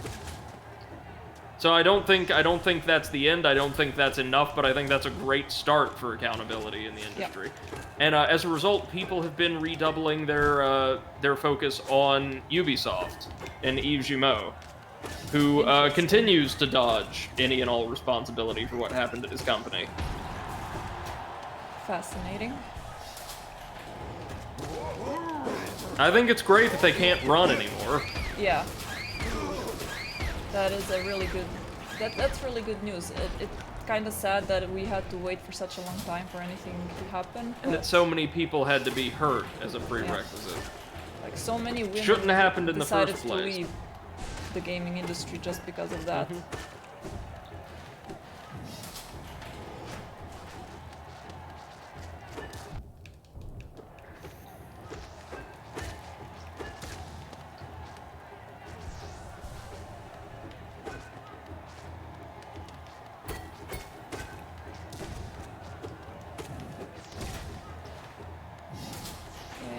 Spiders. Mm-hmm. Okay, now the pillar. Yeah, wow, that shield is really coming in handy here. Lord. Fuck you.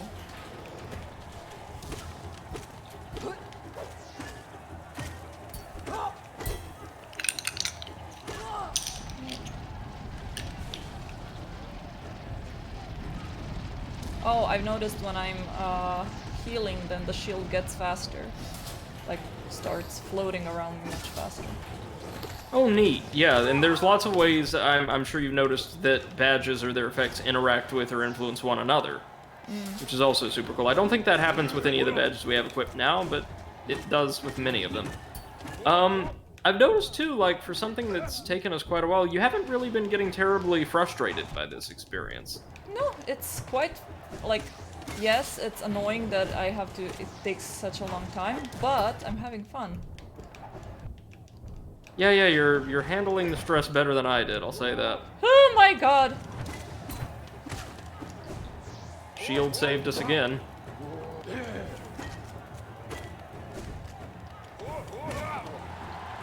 There. Ooh, that was close. Yeah. Thank you, shield. So it's going to be the Soul Masters, or the Soul Twisters, and then some mistakes, which will allow you to heal again. Oh, they're so cute, and kind of gross, ain't they? Yeah, pretty much.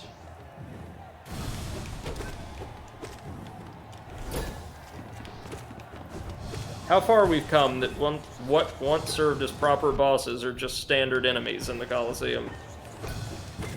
Oh yeah.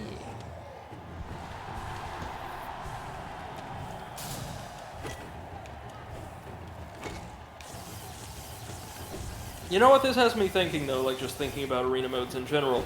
Kingdom Hearts 3 really was worse off for its complete and total lack of one. Yeah. Kingdom Hearts I 3 heard felt... a lot of people complained about that, from what I've heard. I haven't played the third game yet, so Well, I wouldn't know. The content you get, for the most part, up until the end, where everything just goes to shit, is really, really great. Like, best stuff in the series. But the game is so light on content compared to the second or even the first game. It feels like, well, what it is. Tetsuya Nomura spent the better part of 13 years making side games and overcomplicating his already overcomplicated plot for fun, and, of course, addressing more serious concerns like getting legal rights to certain franchises from Disney. That, like, once they had all their ducks in a row, they were more concerned with telling their silly story than making a really good quality action adventure game in the vein of Kingdom Hearts 2. And that's kind of sad. Yeah. Also, I kind of got unexcited for Kingdom Hearts ever since so many like spin-off games started coming out that really decreased the quality of the game, in my opinion, like of the franchise. Now, to be fair, at least two of those spin-offs were really good. Birth by Sleep, people liked quite a lot, and I loved 3D. I think I might like Kingdom Hearts 3D as an overall package more than the first game. I liked Chain of Memories.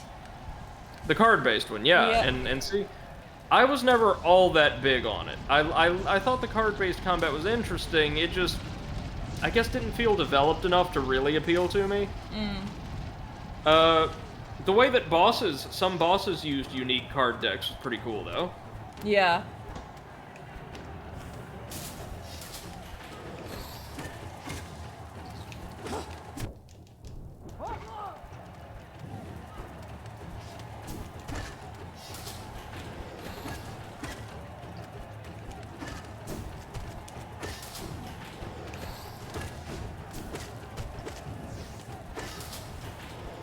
Okay, you're almost to the bees. Which, I mean, I know they're not. They're meant to be some kind of fly in armor, but they look rather bee-esque to me. Kind of, you know, just a little... almost vespid. Okay. Look at that, Zeph! Whew. Good shit.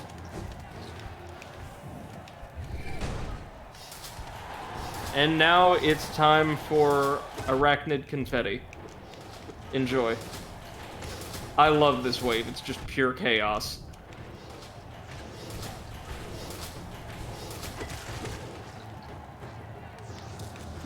So you know who has a Sirius XM radio show now? Like on one of the R&B stations I listen to whenever I'm in the car? Those precious few opportunities anymore? Drugs Bunny. No, but he would be great, and by great I mean he'd be on the air for all of 2 weeks before the FCC had to fine him for something. No, Shaggy. What's that? You know the dance hall star who recorded Boombastic and It Wasn't Me back in the day? Oh my god, yes. And he's great on the radio, as you would expect. He plays like it's an American R&B station. But, he and, his DJ pal broadcast, like, I think a weekly dance hall show out of Jamaica. And it's great! Pretty cool. The reggae station on XM has also been renamed to, Bob Marley's Tough Gong Radio. You know, as in the same radio station from GTA, I think it was? Yeah. Wasn't it Tough Gong? I think it was, yeah. Yeah, so that's a real thing now.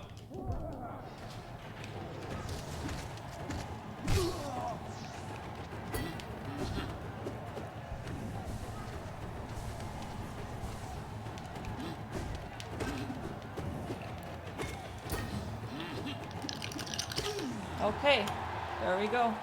You ready? No. But 22 hits. 22 hits. Don't forget you've got charge attacks.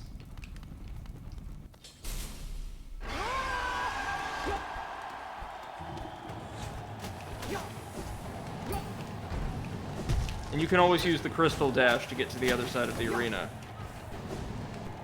If that'll help.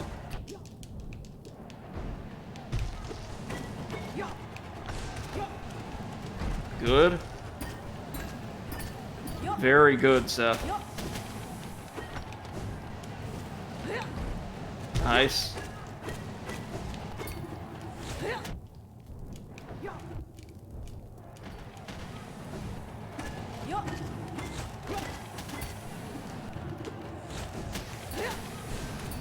Nice, good dodge.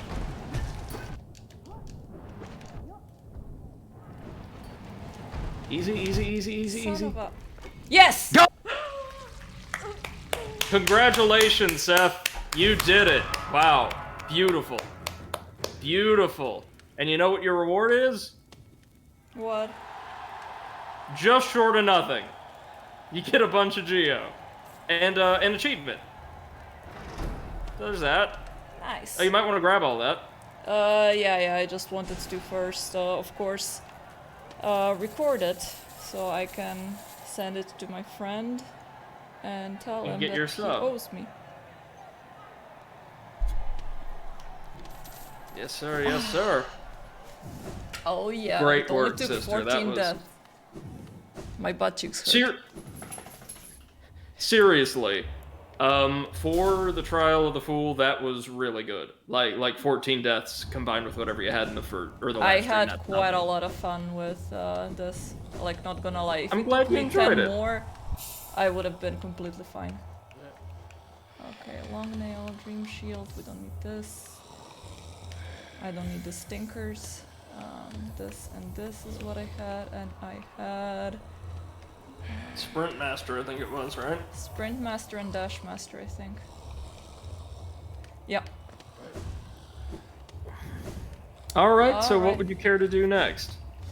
Well, let's go help Britta, did you say? Yeah, so to the southeast of the Mantis Village. So, okay.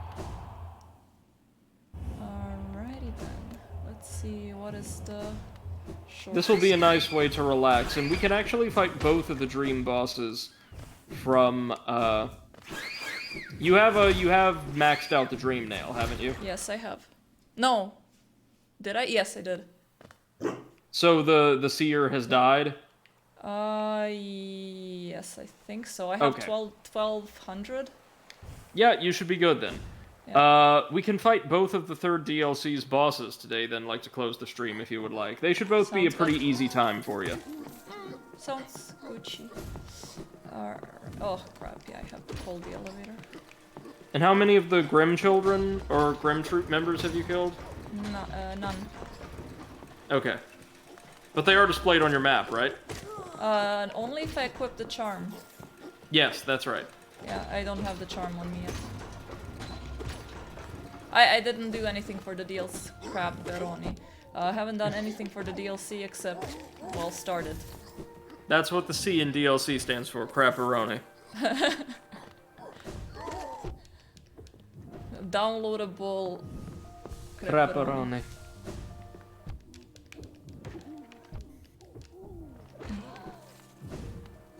I have too much money, said no one ever.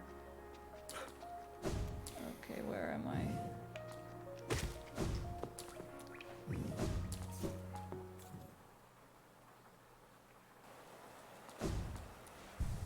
So what is the closest? Queen Station, I think. Queen Station, okay.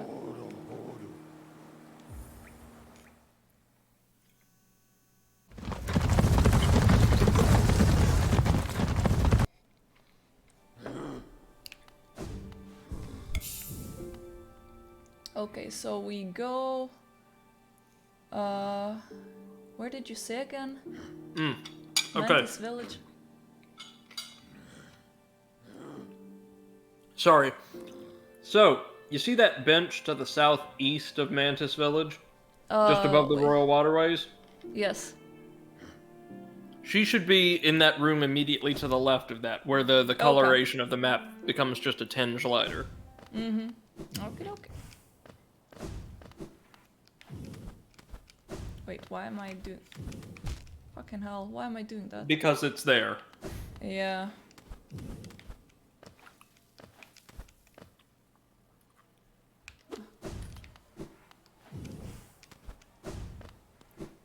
It's so pleasant to do platforming when you have all of the movement skills unlocked. I thought you were going to say after being stuck in an arena for so long. Yes, that as well.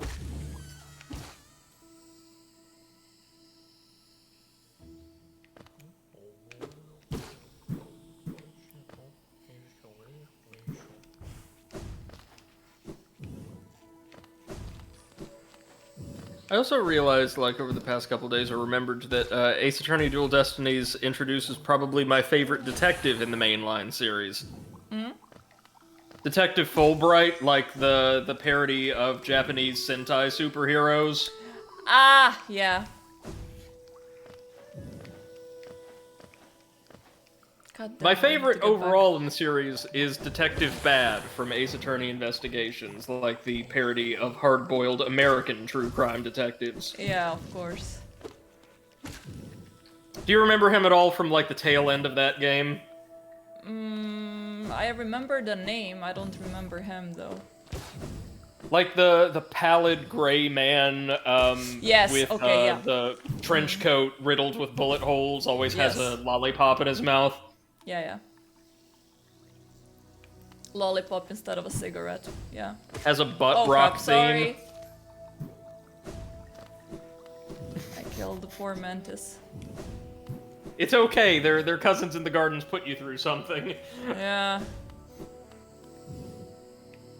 Okay.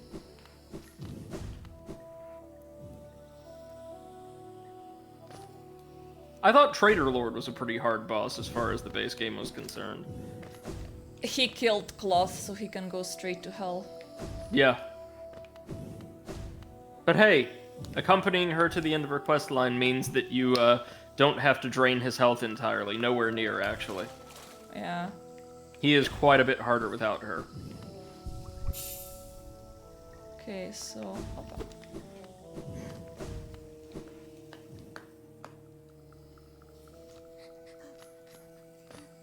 There she is. Think you're gonna have to work your way around.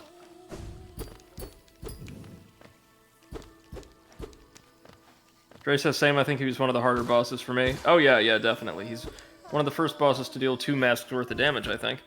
So Seth, maybe we have to go around the other way, like from the other room with the bench, perhaps? Yeah. Or no. Wait. Bring up your map. See how there's an unexplored area to the west, at the very bottom. See that? No. Look down to the Royal Waterways. Do you see how the map cuts off abruptly to the left? Like there isn't a hard wall. That looks like a wall, yeah.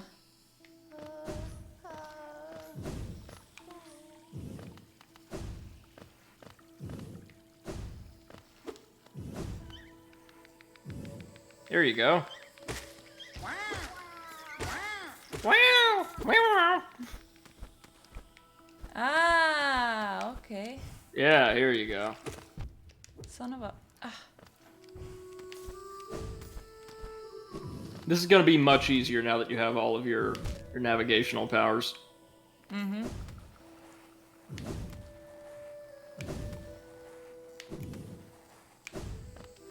By all of your navigational powers, I mean, I guess, just the dash.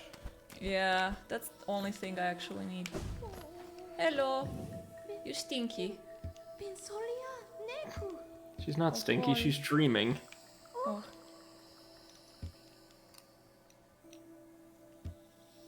I don't ignore you, I rescue you.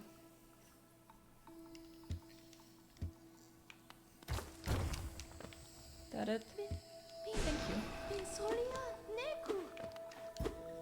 Okay, what now? Now you can head to the Royal Waterways to fight the first dream boss. Okay. Dre says Bretta is so cute. Yeah, she's She one of my is. favorite non-hostile characters in the game. So we're Alright. going to return to the poop cave, if you can recall where that is. Yes. It's crap words.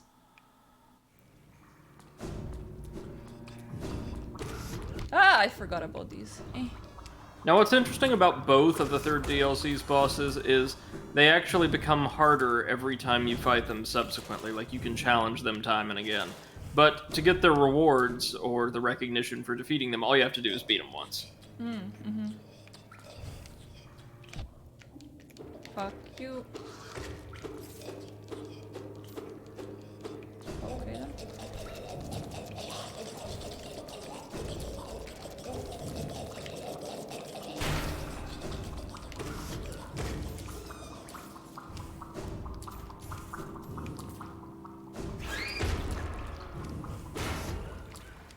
Risky, but you managed to detonate that one safely. Yeah, I wanted to just check in my journal if I needed to kill them.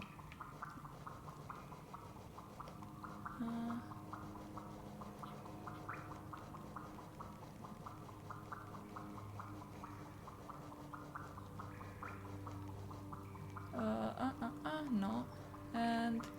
Nope, okay, cool.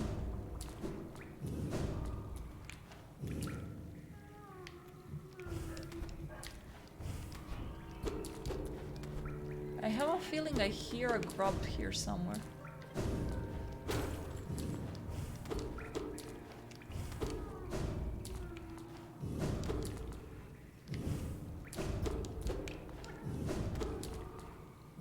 I don't know. This is on the flip side, I absolutely hate the flukes. Yeah. Yeah, they're meant to be a little grotesque, a little repulsive, but I actually really like their design, to be honest with you.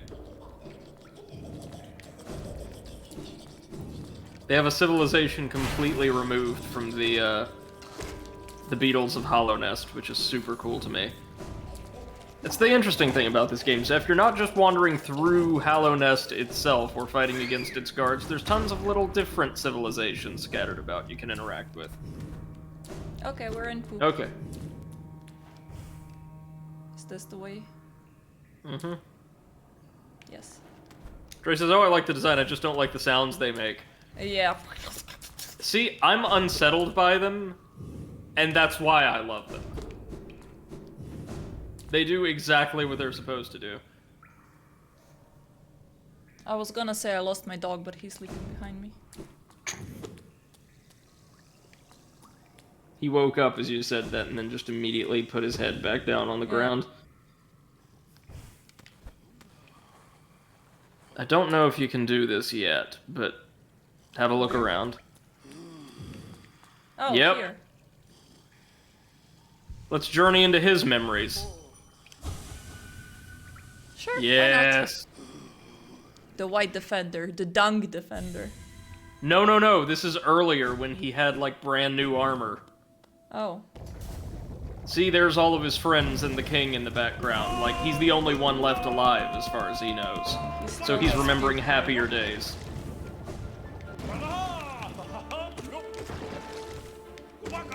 I'm so glad that of all the bosses in the game, they decided to give this guy a refight.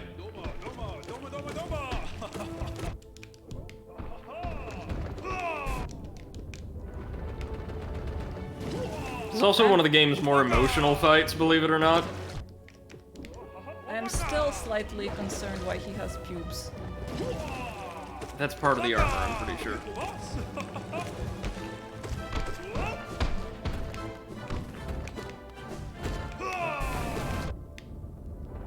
I guess they wanted some kind of additional visual detail to add to the armor to keep it from just being a perfectly round shape, like overly simple. Yeah.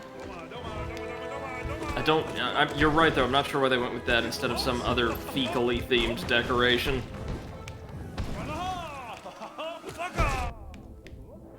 Maybe those are butt hairs? In that case, it would make son of a bitch. It would make sense, because you know how sometimes turds dangle on the... Yeah, I don't know why. Dre says, I think if you beat him like 5 times, he'll make a poop statue of you, like next to all of those of his friends. Yes, that's true. That's true. Nice! But every time you fight him, he deals an additional mask's worth of damage with every hit. Oh. Again, we only need to beat him once.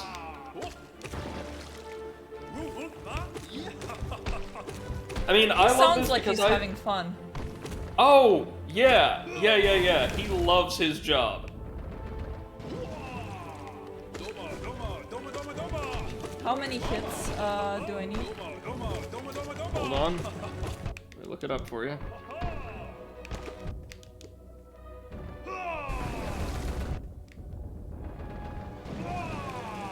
So the first time around... Oh, Lord. A lot. Let's see. That would be 77.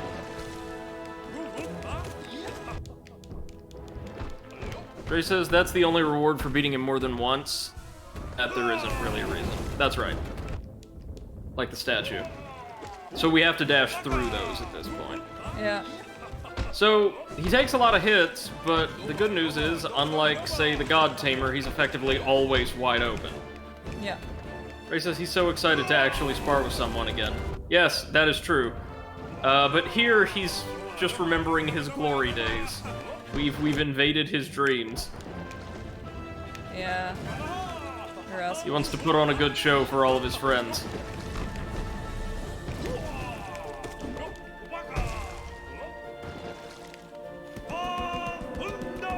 Gondek says, you can use Soul Dive to get him to the surface once he's buried. That is true, as well.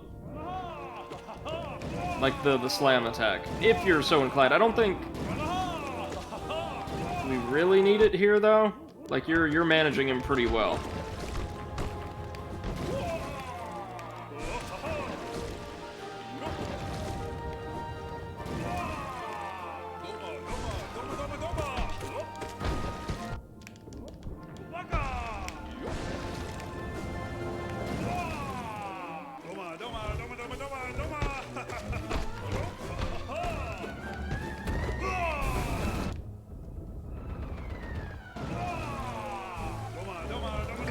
Good heal.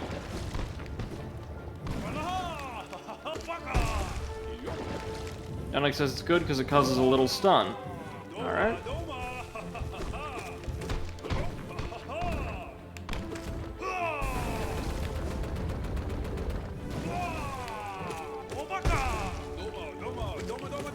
You're almost there, Seth. There you go. Great job.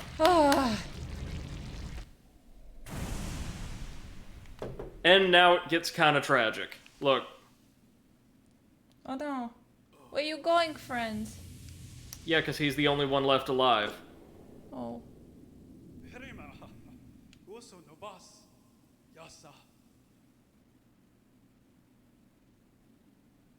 Okay, that's sad. Very sad. Gondek says, nailed it. Yes, indeed. Great job. Ed Dre says, nice. Gondek says, get it. Yeah, no, that's very, very good work indeed, Seth. Okay, when is the next award that I can get for, If the seer is dead, then you've earned them all. Is 1200, 1200 at most?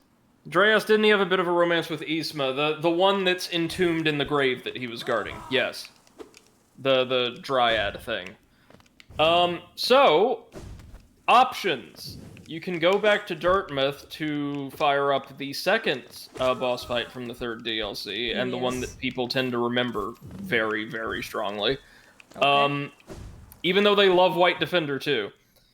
Or you could go down to the very bottom of the Ancient Chasm to seek an audience with the king. I think we're gonna do the DLC part first. And is that gonna be it for today's stream, or? Well, depends how long it takes me to fight him. Oh, that's right, because of the time. Shoot, yeah. Yes. I keep thinking, oh, it's 4 o'clock, isn't that? No, it is not. Yeah, you should be able to do both. I think you're better at Metroidvania platforming than I am overall, so you should have an easier time with the King's Challenge. So remember, to get the Queen's half, we just had to fight the Traitor Lord. Yeah. Oh, and there's the Grey Mourner quest. Oh, fuck, there's the Grey Mourner quest. You know, taking that flower all the way across the map without taking a single hit.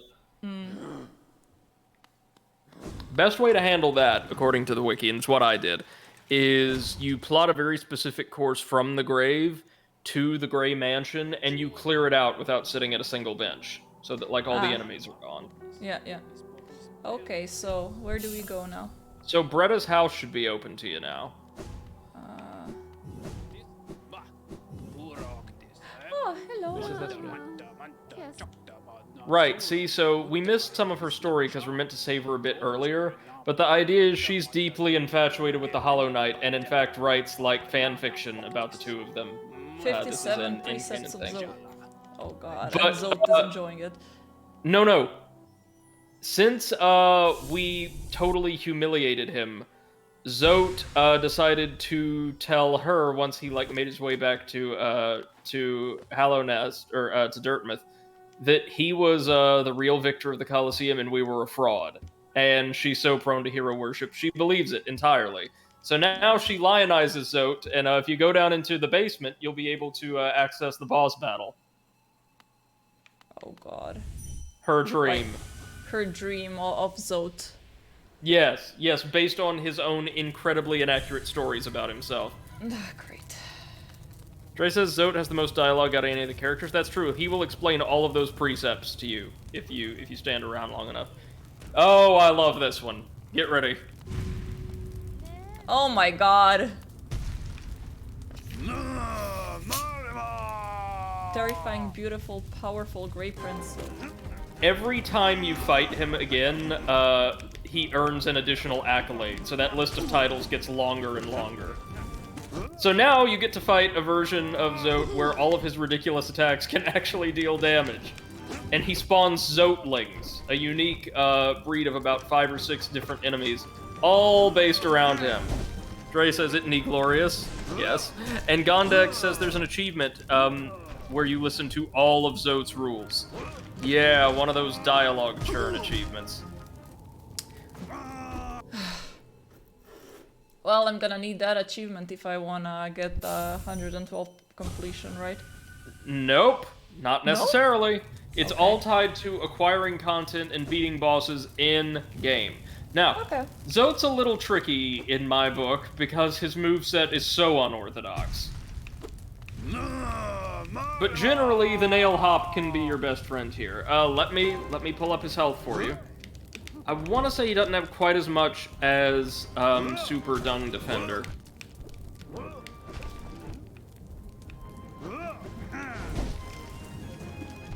Grey Prince Zote, the first time around.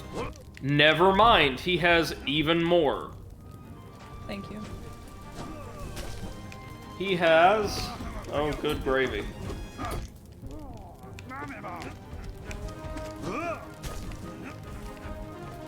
You are going to need...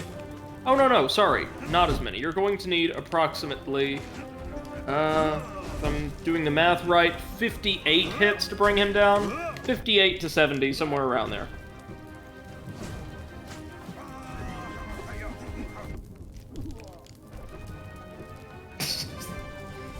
Love that you can still knock him over really easily. Oh, son of a bitch. Gray says he's very erratic with his attacks, which makes him difficult to learn. The general advice I'd give you here, Seth, is the shockwaves he causes are way more dangerous than any of his actual attacks. So just constantly be ready for them.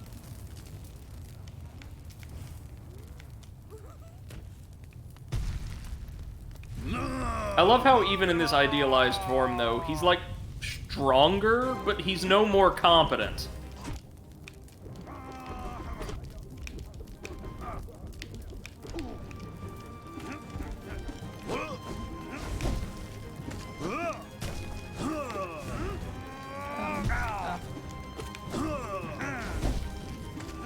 You got this.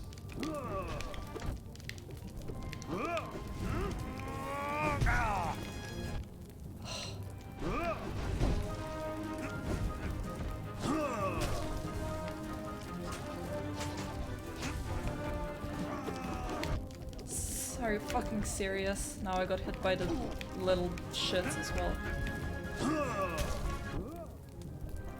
Yeah. This one was a waste.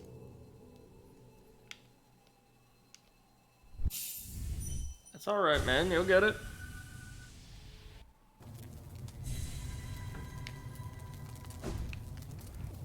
I love the arena for this one. It's like a Zote-themed pleasure palace. Dre says you might want to adjust your charm loadout. True. Maybe. Yeah, because I still have the one for collecting and the compass. Exploration. Yeah.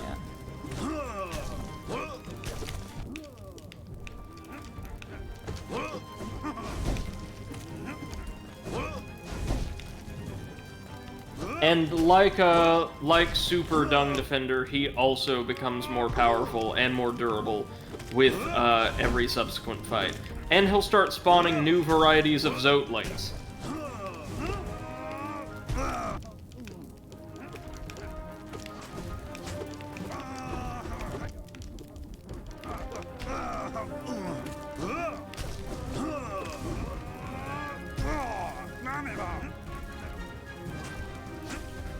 Would have loved to see that scrapped game mode where you would play through the campaign as Zote. Yeah, In that action. would have been super fun.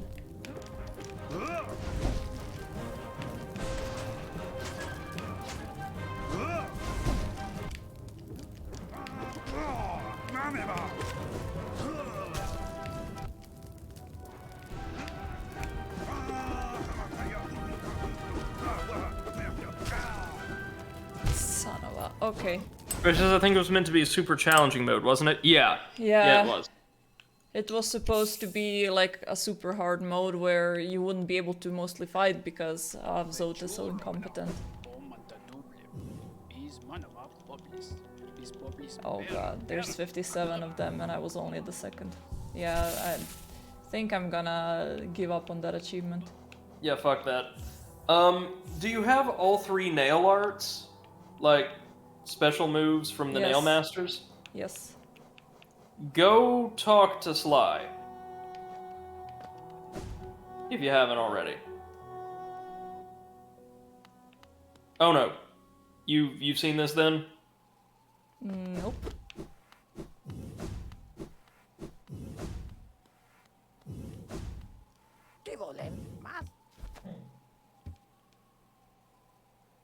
Yeah, he was their teacher. He's the great nail sage. Huh, okay. Interesting. Well, I got another... Meaning he's the most competent swordsman in the entire game. Wow, he really is Sly. Did you Okay, see so- Did you see the size of his weapon?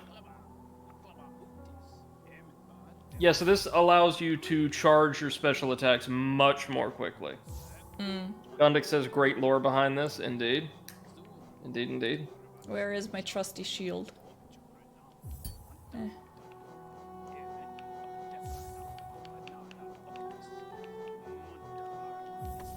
Okay, and...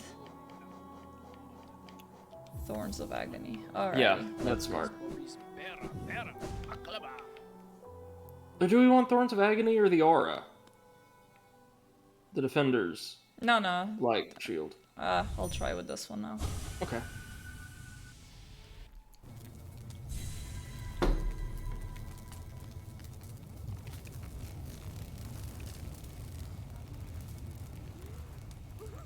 Because I'm thinking with the Defender's Crest, you could leave a trail of Crete behind you that could pulverize the Zotelings at least pretty easily, since the difficulty in this fight is largely derived from having to constantly run away from him and his shockwaves while trying to deal damage.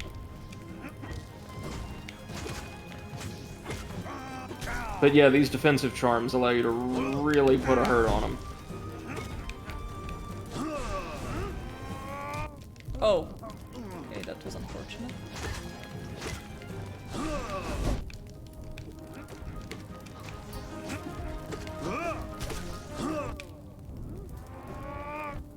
How?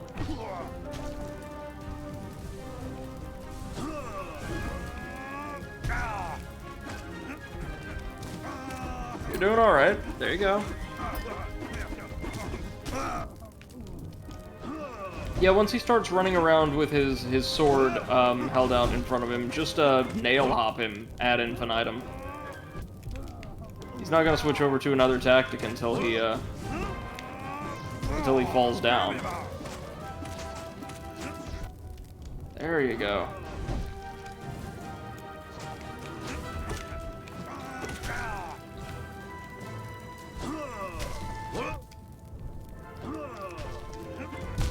Shit. So, the advice I would give here is don't always necessarily wait until you're low on health to start healing. Like, anytime you stun one of these bosses, or anytime I stun one of these late game bosses, in his case, it's when you knock him down, like on his back temporarily, just go ahead and burn through a couple heals. Okay. Where is the stinky thing? Up and to the right. It's the one that looks a bit like a pine cone next to the fluke badge.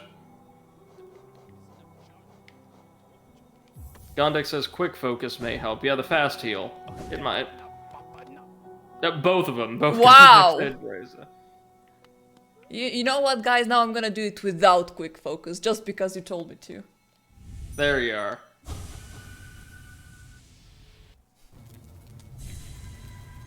I mean, I'm obligated to suggest the fecal charm because it's playing to type, but Wee, do do do do do. Dunk.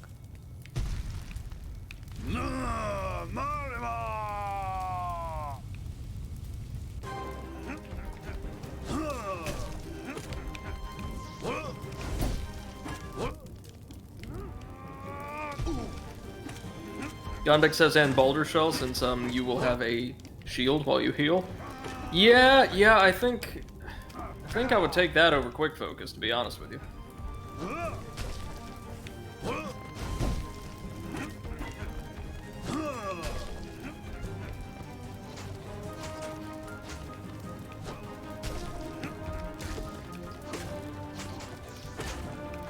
He says some characters react to having the stink charm active when you talk to them. Oh, that's great. I do not know about that, or did not know about that. Gondek says, and with quick focus, it runs faster when healing. Well, I don't think Seph's issue here is necessarily with her healing economy. I really don't.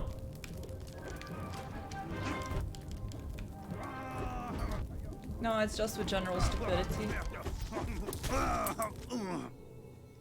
It says you need form of worm. So the shape of Un, you mean?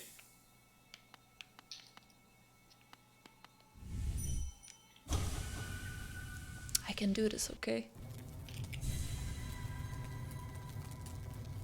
Beppo is completely KO. Yeah. Let me see what other recipes I can find. Now I'm on that subreddit.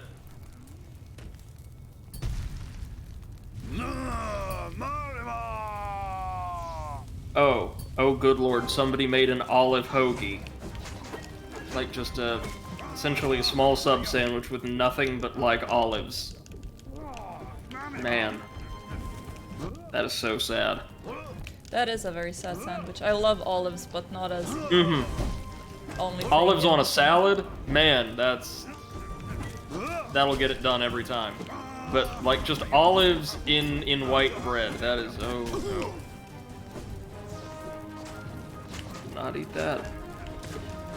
What else do we have here?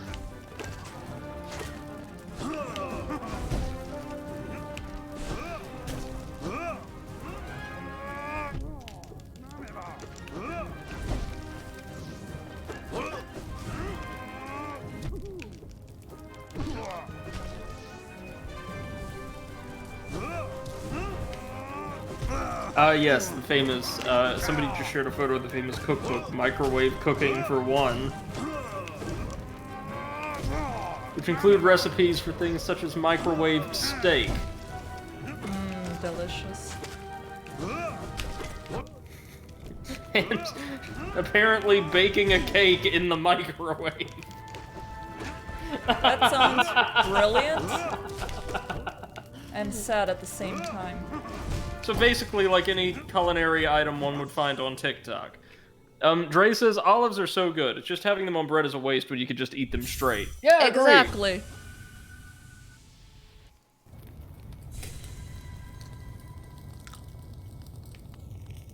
Ooh.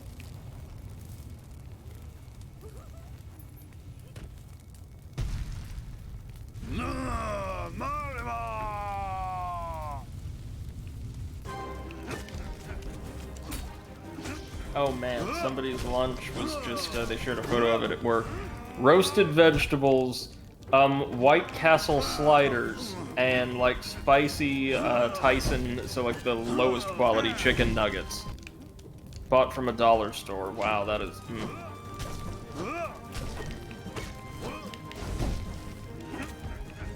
Not even like White Castle from the fast food restaurant. White Castle from the frozen section of the supermarket. That is...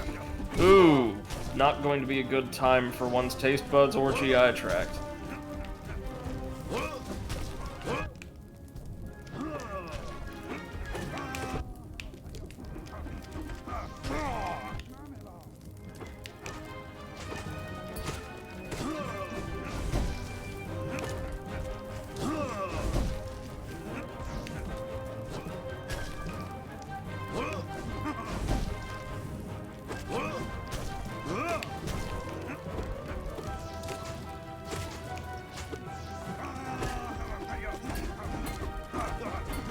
He says if you combine Defender's Mark with the Spore Shroom, it does more damage and makes a huge cloud of stink when you heal.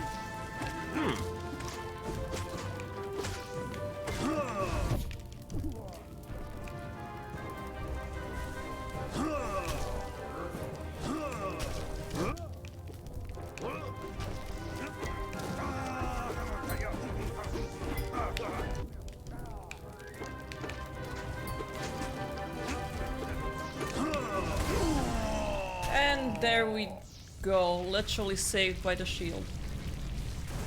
Great job.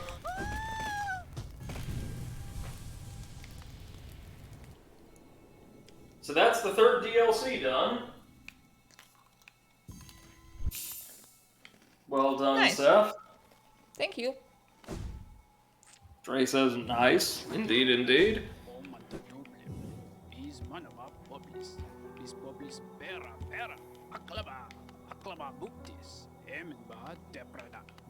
She doesn't want to talk to me anymore and she doesn't have like blush anymore. That's right. She's now bored of him. Hollow Knight had a chance and he blew it. Well.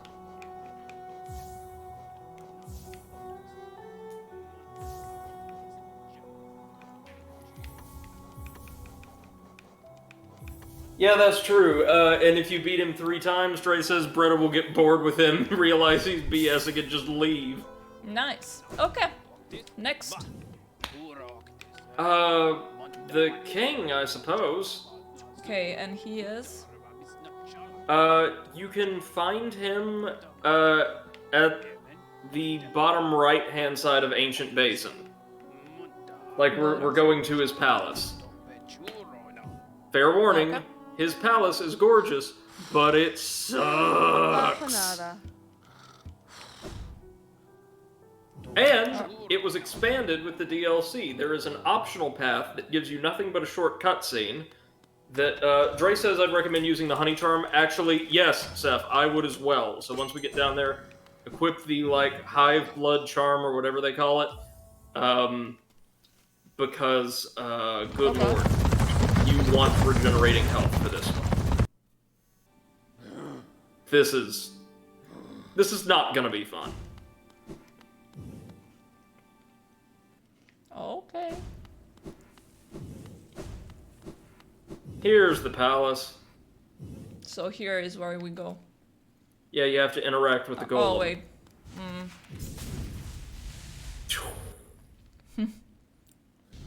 I forgot that here is the... Oh, there's benches in the palace. Okay, which one? This one? Hive blood? Hive blood. So you can... Yeah, ditch, dash master, and sprint master. And you should be good. Trust me, you probably won't need them. I need 4. Yeah, so get rid of sprint.